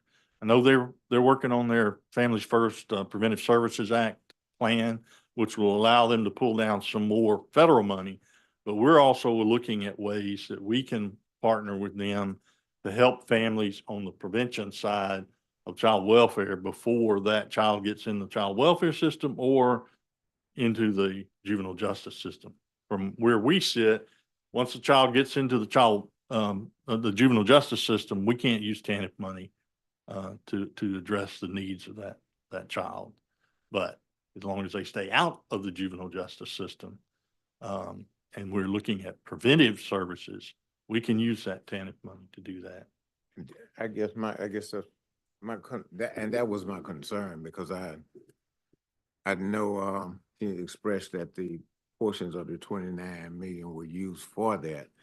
And, is that the maximum that you, not necessarily, I'm not advocating that is transferred to, CPS, but I'm just saying to invest in programs of that nature, whether it's, There is no, it's a good question, Senator. There's no cap on what we can use, in conjunction with, CPS, subject to two, understandings. The 29 million is the number they give us each year. They prepare a budget narrative about how they're going to spend TANF money.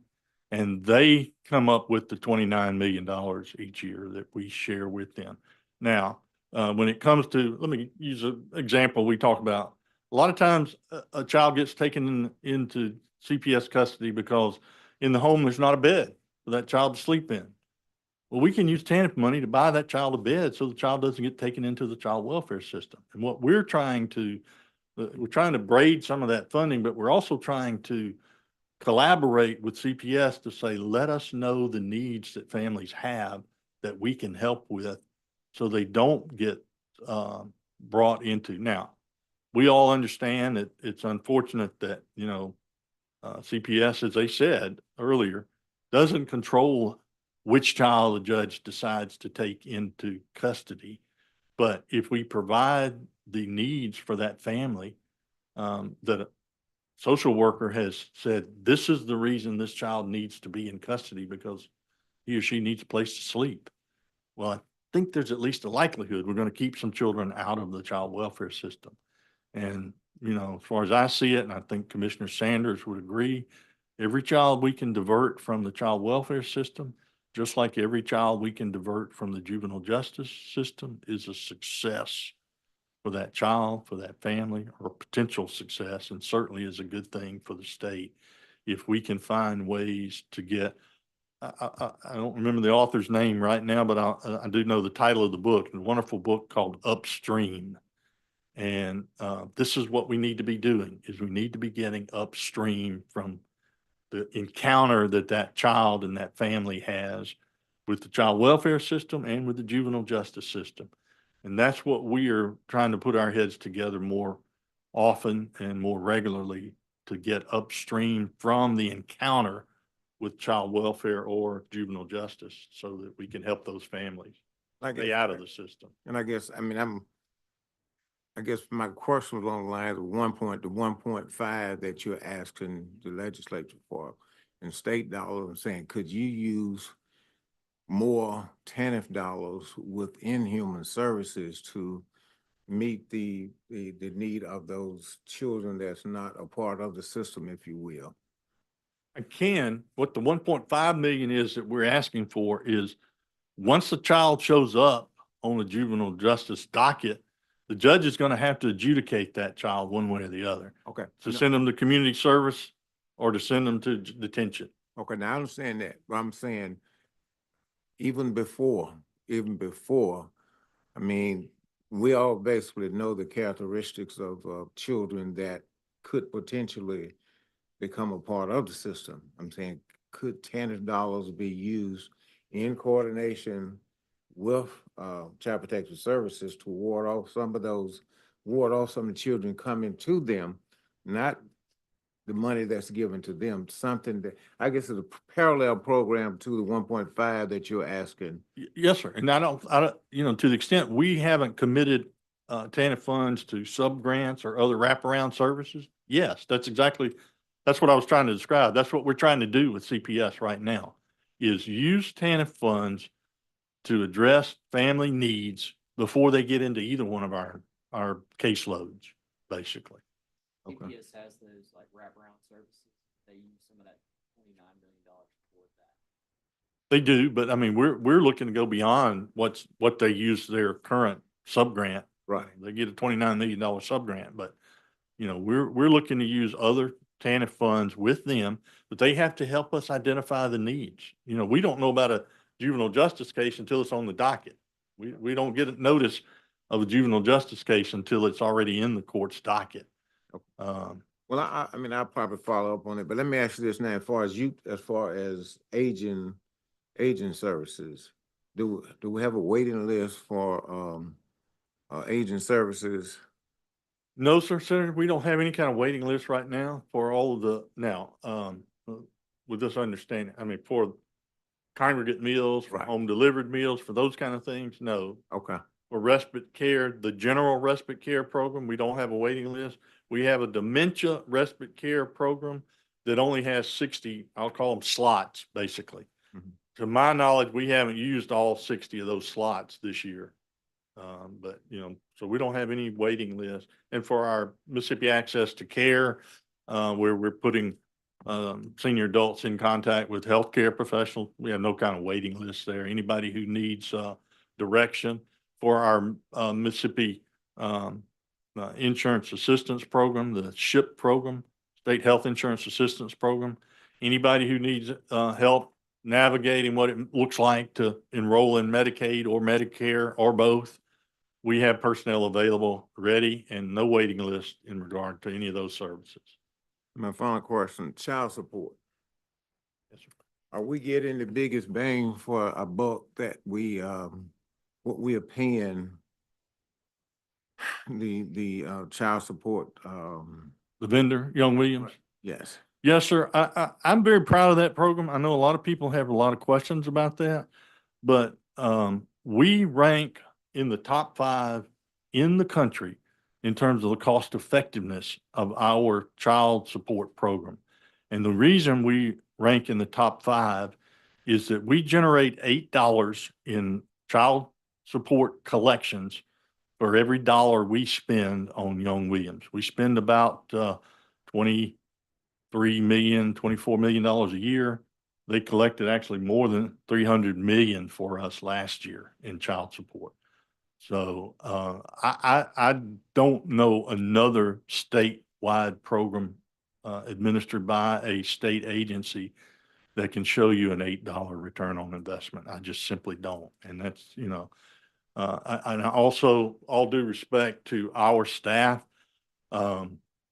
if we were to be forced to bring the child support program back in-house, it would take us a while to first to just hire the staffing that we needed, and 2, to reclaim the expertise. And granted, we'd probably get a good many of the Young Williams folks if we brought it back in-house.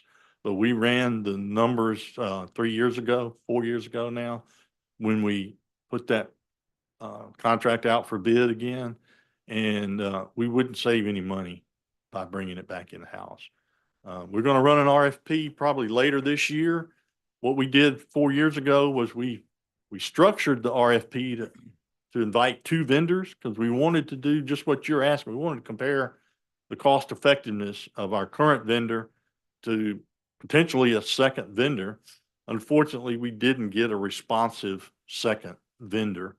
We were going to let one vendor handle the northern half of the state and another handle the southern half of the state. And Young Williams was really the only responsive vendor. We've been told that there's another nationwide company that was considering submitting a bid. You may know Maximus.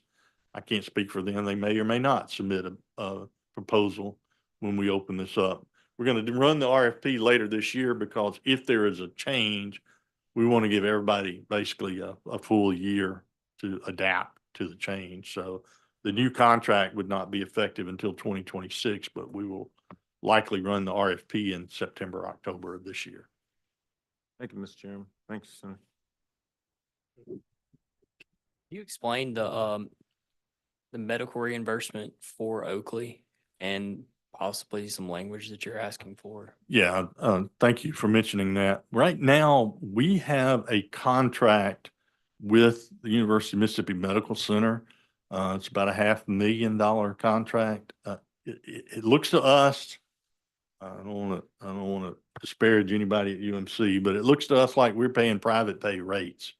And we would like, if we could have some language in our appropriation bill that says we should only pay the Medicaid fee-for-service rates for our all of our youth services medical costs, because it doesn't make sense to me for us to be paying private pay rates. These children, some of them, if they're crossover in the sense that they're in the state's custody through CPS, but they're also involved in the child welfare system, the juvenile justice system. When they leave us and they go back into foster care, they automatically go back on Medicaid. But we can't, it's another one of those federal barriers. We cannot access Medicaid coverage for adjudicated youth in the juvenile justice system. But if we had at least language in our bill that said we will only pay the Medicaid fee-for-service rate, really, I'd love to say we only pay the coordinated care rate, but I don't know how we would do that because there's not a population that we could tie them to, or else, if we paid the CHIP rate, that would certainly be acceptable. Whatever the CHIP, fee for service rates are. Thank you for mentioning that. And I've got this last one question, sort of along the line of where I think Senator Norwood was going. Are we maximizing our TANF money? In regard to child welfare and juvenile justice, Senator, is that? I don't think we are yet. We're trying to get there. And, I think it's taken us and CPS a little bit of time to realize that instead of each of us moving in our own circles, we need to be walking hand in hand.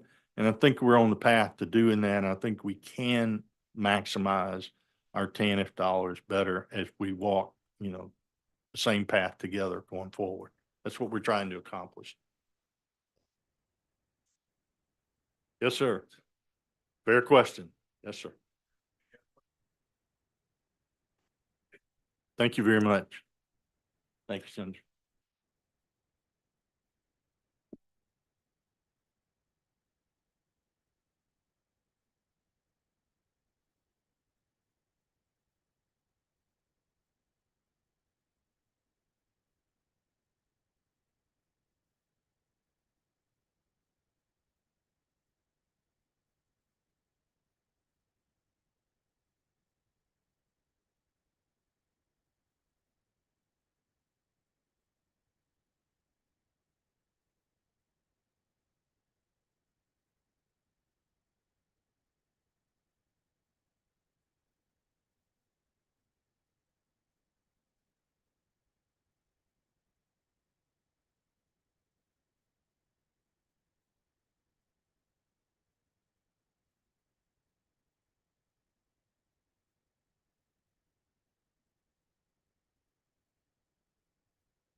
All right, we're back once again. This time, this is our last group, the Department of Rehab.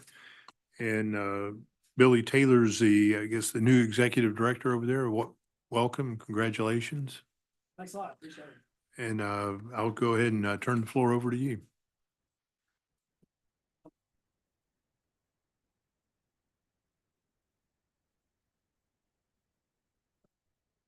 Been in the position about 8 months now.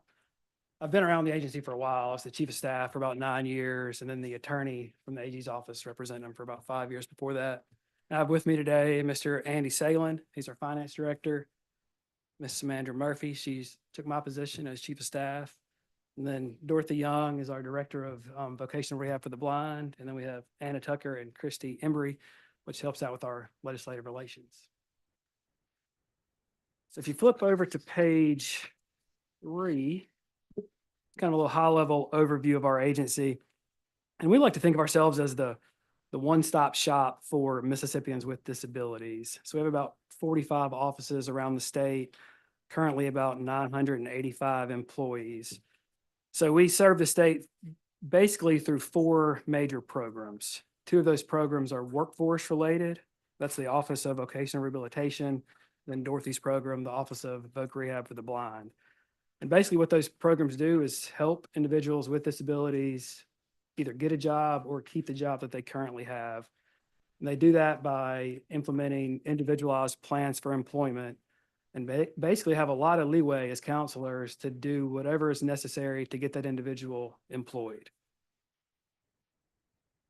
And then the other 2 programs that we have is the Office of Special Disability Programs. And what that program does is it operates 2 of the Medicaid waivers, the independent living waiver and the traumatic brain and spinal cord injury waiver. And in this office, it's for people that are pretty significantly disabled. They're likely not looking to be in the workforce, and they're typically on Medicaid and nursing home eligible, but are waiving those services at the nursing home and hoping to live independently within their own home. So we provide some counselors and personal care attendants and various supports to keep people out of the nursing home and living at home independently with their families. And the 4th program we operate is the Office of Disability Determination Services. So that's done through a partnership with the Social Security Administration. And that's where we process all the disability claims that come into the state. So that's kind of a snapshot of our agency. I was going to take a little deeper dive on slide 4. You'll see some of the highlights of the year in the vocational rehab program and vocational rehab for the blind program. We're currently on track in those programs to serve about 15,000 Mississippians a year. And, a couple of the cool things we have going on there is we have the Project Search. We have 26 sites currently. We added 8 additional sites this last fiscal year. And what that is a 3-party agreement between a school district, our agency, and a local employer. So that might be like a hospital, a manufacturing facility. We have a new contract with a car dealership down on the coast, some military bases. And in this Project Search program, seniors in high school, typically seniors, there's some exceptions to that, will spend their last year of high school actually on site at the employer. So they'll go for a couple hours on site at the employer's location, a couple hours of classroom activities in the morning, and then they rotate through different jobs around those work sites for their whole last year of high school. And the hope and the goal there is for that employer to either hire that individual or to help build that resume and build their skill set so they have some transferable skills to ultimately reach some full-time employment either there or elsewhere. So that's really been a big success. There's a lot of good success story videos about that program on our YouTube channel. If you guys ever want to check that out, there's some good Project Search videos there. I also wanted to mention the Emerge Center. So we've had the Addie McBride Center over at UMC's campus for 50-something years. And that's a training center for individuals that are blind. And like I said, we've been operating that a long time. And Dorothy, I'm probably going to butcher this explanation of it, but at the Addie McBride Center, it's more of a traditional approach to teaching those individuals. They kind of work with the site that they have, if they do have any site, and they'll use what they call sighted guides, holding on to somebody's arm to kind of, navigate through the building or wherever they're going. But there was a need in our state to have another kind of newer approach to training individuals that are newly blind. And that's done through what's called structured discovery. So Dorothy came to the leadership at our agency and our board a couple of years ago with the desire to open up a new center down on the coast to serve the blind population that are, newly blind, to train them how to live with that disability. And she was successful in getting that program launched. We opened the center in March of this year. They've already served 14 individuals down there. And what they do there that's different from Addie McBride is it's total immersion into their disability of blindness with sleep shades on all the time, total independence. But like at Addie, they may rely on family members or others to kind of help them navigate the world. At the Emerge Center, the approach is to be completely independent on your own, to be able to live with that disability. So for years, we were sending people that requested that kind of training out of state. Now we're able to do that here at Addie McBride, at the Emerge Center down on the coast. So that's been something cool for us to do this year. We also have a lot of partnerships in our VR and VRB programs. A lot of big employers around the state have seen the value in employing individuals with disabilities and have utilized our services for internships to really bolster their workforce. And we have agreements with Sephora, Fastenal, Viking, Toyota, even the Biloxi Shuckers is a new one down on the coast we're working with. And these employers have been great. They're realizing that our regs allow us to pay for like internships at their places of employment. So they're getting like an employee up to 9 months to come, work at their job site, and they can hopefully within that time decide if they want to hire that person full time. And then our grant is able to pick up that tab. So it's allowing these employers to kind of test the waters with expanding their workforce a little bit, kind of outside of the way they would traditionally fill those needs. So that's been really exciting in the VR world to expand those partnerships.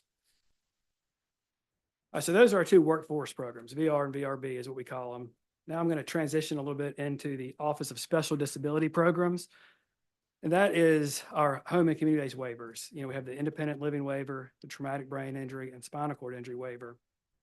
And that allows individuals to live at their home rather than in the nursing home. That we've found it's much more cost effective to allow people to be served in their home than to live full time in the nursing home. There's a ROI study that Medicaid does that says it's about $60,000 per participant, less expensive to serve them on one of these waivers. So currently we're on track to serve about 4,000 Mississippians this year through one of those two home and community-based waivers.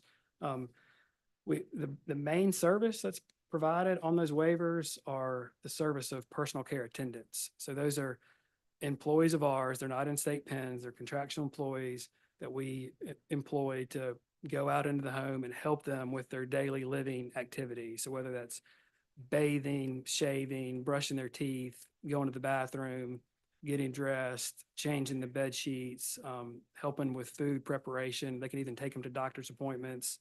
So just all the basic daily living things that they need assistance with. So you'll see later in our budget request that we have asked for some additional state funds to help us increase the salary of those personal care attendants or their wage. They're currently getting paid $11 an hour. And we're really having a bit of a time,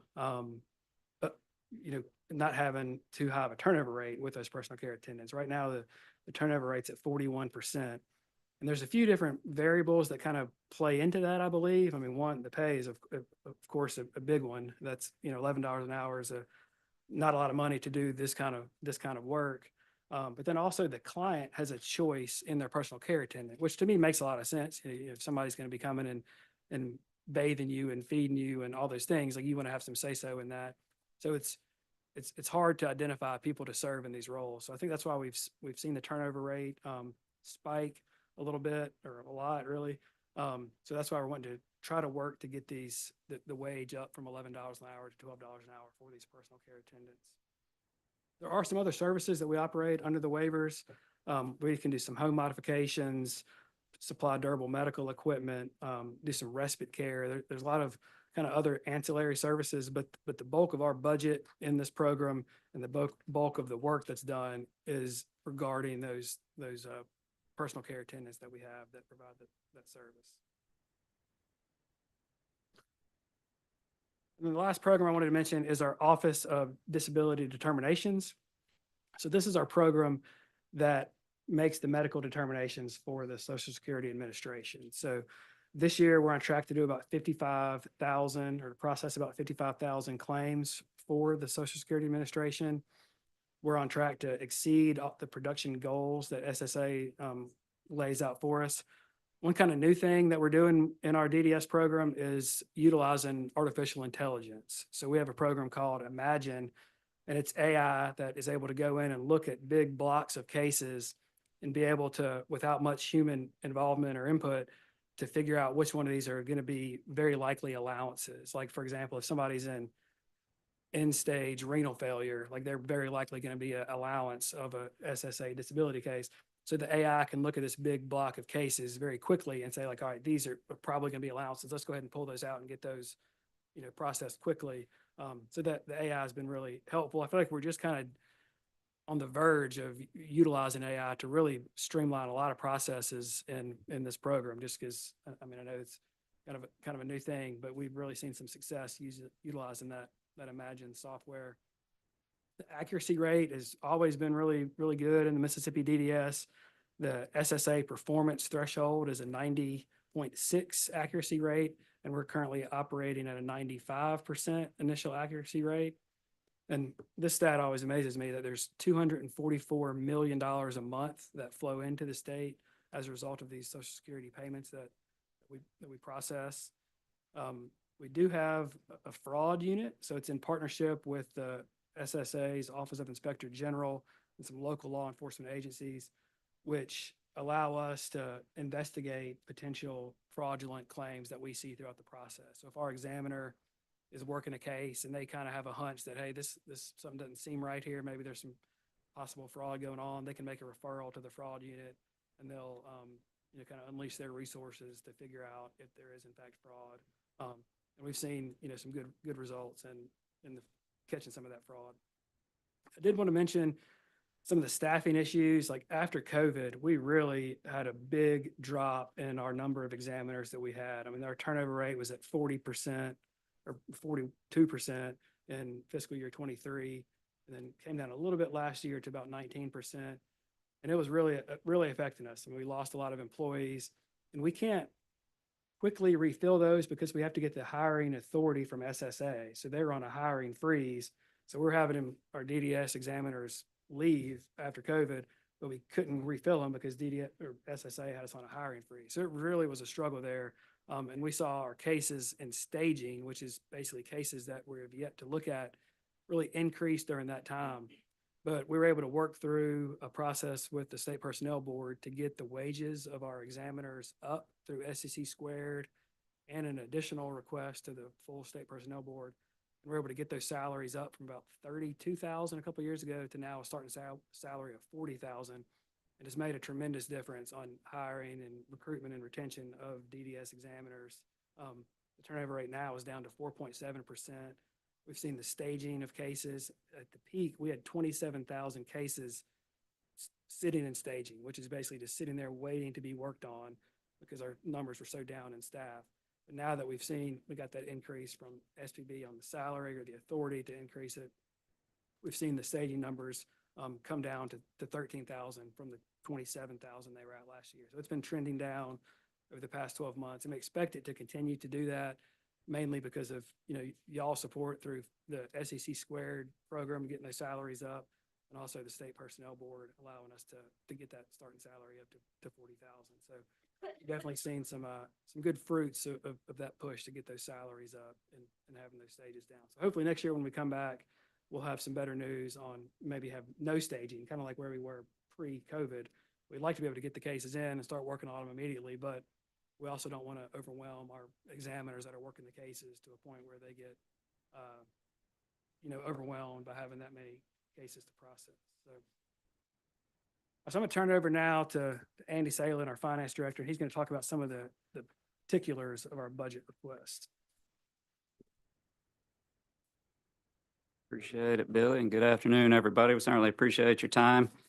I think obviously, it's probably important to start off fiscally, from a fiscal standpoint, to acknowledge the Legislative Budget Committee's recommendation. We can kind of see, want to acknowledge that it looks like they're trying to cut back a little bit, scale back things this year. We fully respect and appreciate that. That being said, we do have a few requests. So we'll do our best to make our pitch here, starting on page 7. This is just an overview of our state funding. At the very top, you can see the Legislative Budget Committee recommended 36.2 million. 32.5 of that is in general funds, 3.6 is in healthcare expendable funds. What we're asking for 2026 is an additional 1.8 million. That's made up of 3 different requests, and I'll go into a little more explanation in just a minute. But the first request is $241,000 to restore the recommended cuts to level fund us compared to what was given to us in 2025. We're asking for $527,000 to fund a 3% cost of living increase we receive on what we call the Section 110 grant that funds our vocational programs. And then we're asking for 1.1 million in state funding to increase our personal care attendant wages by $1 per hour from $11 to $12. That makes up the 1.8. We did want to note that we're not asking for any funding for expansion of services. I know in the past, sometimes we've come to you and requested funding for additional slots on our waiver programs, but because of the way attrition has kind of happened, we have more people falling off the roll right now than we have adding. So there's really not as much of a need. We wouldn't be able to utilize additional funding. So this year, we're not asking for any additional expansion of services. So all we're asking for is the 1.8 million for a total of 38.1 million for 2026 in state funding. Page 8, we go into a little more detail, starting with number 1, 241,000. That's the cut. The committee recommended a 0.7% reduction in general funds. It looked like those cuts were scattered or staggered across 4 of our agency programs, two of which are our vocational programs. The other 2 are home and community-based waiver programs that Mr. Taylor just described a minute ago. But and each of those programs require a matching component to the funding. So when we calculate that out on the impact on the agency, a reduction of 241,000 would cause a further reduction of 826,000, or a total loss of just over $1 million that we would be able to spend or utilize. And so, when you're talking about our vocational programs, that's a reduction in services that we can provide to the clients on, that are part of those programs, or if it's the home and community-based waiver programs, that's a potential reduction of the number of slots that we can fill. So, there is some concern there. The other thing I want to mention too is that when we talk about reductions to our vocational programs, the major source of funding, what we call the Section 110 grant for VR and VRB, that does have a maintenance of effort requirement. So anytime there's cuts involved, there is some risk that we fall out of compliance with that, where the maintenance of effort says we have to at least spend sufficient state funding to match what was spent 2 years prior, or else, there's risk of some penalties and or it reduces our funding formula moving forward. So just wanted to mention that there. So we're asking for 241,000 just to level fund us compared to what we received in 2025. The second request there is, our Section 110 grant. That's the primary grant that funds our vocational programs. Traditionally, we receive a 3% increase from the feds each year as a cost of living increase. We estimate that amount would be 1.9 million. In order to utilize those funds, we would need the state match of 527,000 in order to utilize those funds, or else we wouldn't be able to utilize them. So I think pretty standard request the last several years, or as long as I can remember, we've always asked for the state match to, be able to match any additional federal funds that we potentially could receive. So for this year, we're asking for 527,000. The last request, maybe most important, this is the one we've really been pushing for, is we're trying to get the wages of our personal care attendants, or PCAs as we refer them. These are, as Billy described, these are the individuals. They are we try to stress, sometimes there's some confusion. These are non-state employees. They're not covered by Personnel Board. They don't fall under SEC square. They're basically contract employees that are paid an hourly wage. They're the ones on the front line serving the clients on our home and community-based waiver programs, like Billy said, doing really challenging work and bathing and changing and dressing, just helping use the restroom. And so with the turnover we're experiencing, we're really trying to get the rates up. I know Medicaid has been advocating for this as well. You've probably heard some requests from some of the other agencies that operate these waivers. Mental health, I know, has one. They're trying to unify efforts to get the rates up. So you've probably been hearing some requests from some of the other agencies. And so from our standpoint, we're just trying to get it raised by $1 to 12. The honest truth is that we can't guarantee that even if we got the funding to do that we may have to come back, next year and ask for even more, because I think Medicaid is trying to unify the efforts to get that to what they view as a fair wage for these personal care attendants. But from our standpoint, we're only trying to get the wage up $1 this year. We estimate that would cost an additional 1.1 million in general funds, and that's to meet the match on what it would cost to make that happen. Page 9 is just an overview on the total funding. There at the top, you can see the Budget Committee's recommendation, 32.5 million in general funds, 3.6 in healthcare expendable, 220 million in special fund authority. What we're asking for is 1.8 in general funds. We would use that to meet the match on an additional 4.9 and special funds for a total of 34.4 general funds, 3.6 healthcare expendable funds, and then 225 million special funds for an overall total of 263 million. And then the last thing is just a pie chart, which kind of reflects our share of state source funding compared to our overall federal and other source funding. So that's all we got as far as funding requests this year, and I will hand it back over to Mr. Taylor. Thank you. Andy, I've got a question on who's the beneficiary on that 110 waiver or the grant, the Section 110 grant? Who's the beneficiary? Yeah, who gets the money? Where's the 3% go? The 3% go to our clients on vocational in nature. So, So these are going to the patients. Correct. Whether it's serving them through post-secondary education, the goal of those programs is ideally to get those disabled individuals back on a working path. So whether it's we can provide a piece of equipment to them, or schooling or training, or that's where that funding would go.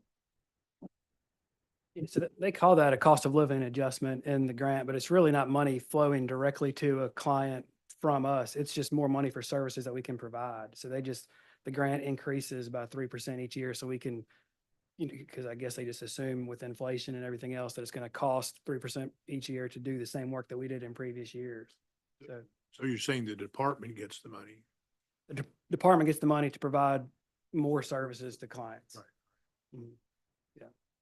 Yeah, I really like the pie chart. I think it's important on page 9 that Andy was talking about, to show that we do a lot of great work at our agency. We feel like we bring in, there's $220 million of federal money flowing into our state through our agency.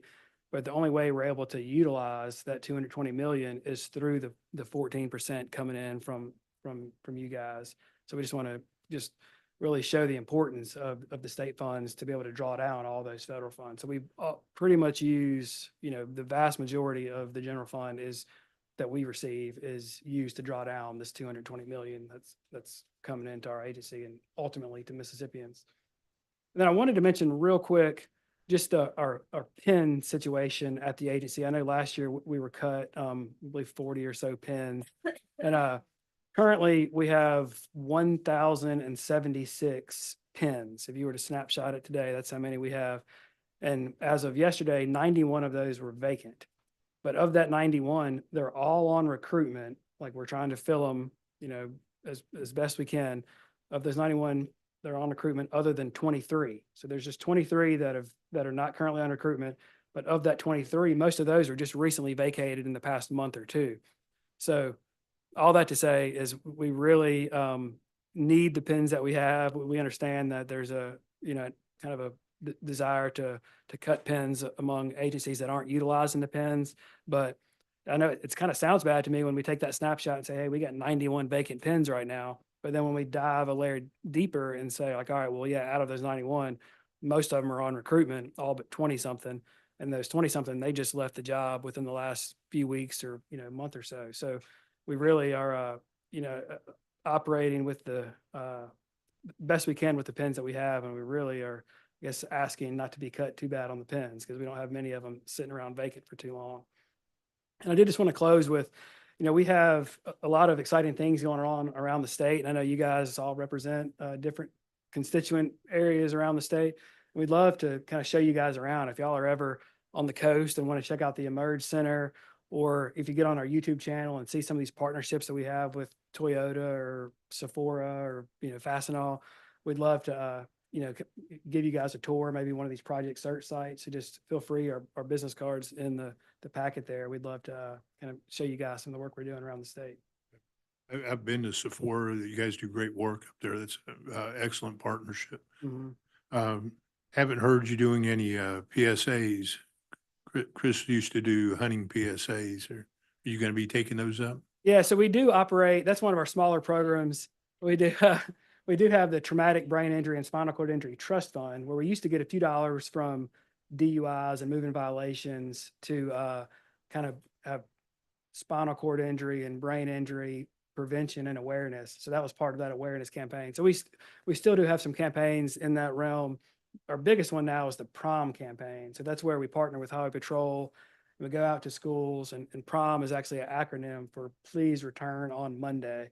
So we're out there advocating with Highway Patrol to high school juniors and seniors to not to drink and drive and to be responsible behind the wheel.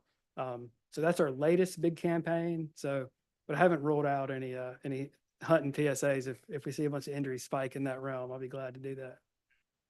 Do the committee members have any questions? Senator Norwood? I just, and I'm glad to see the opening center on the coast. I mean, that would kind of halfway,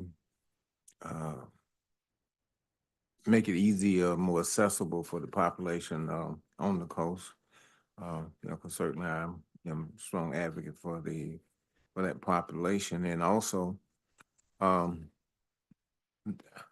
match, these dollars that you're requesting would allow the state to maximize the federal dollars that would be available.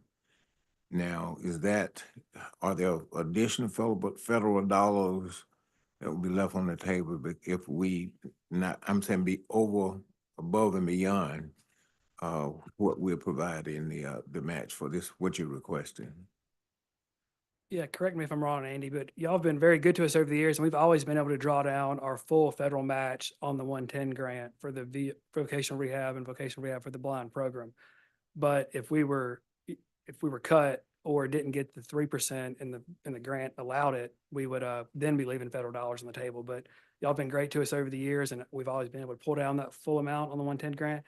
A lot of states haven't had that luxury. There's states that aren't able to get enough state funding to pull down the match, and they're leaving dollars on the table.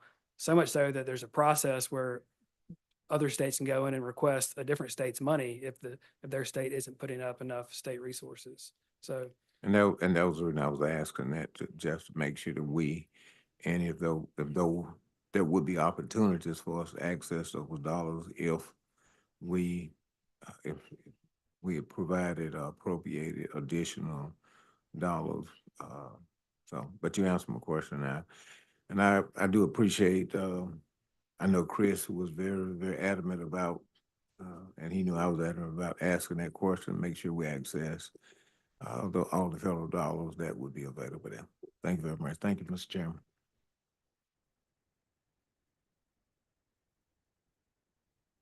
All right, yeah. Thank you all. Appreciate it.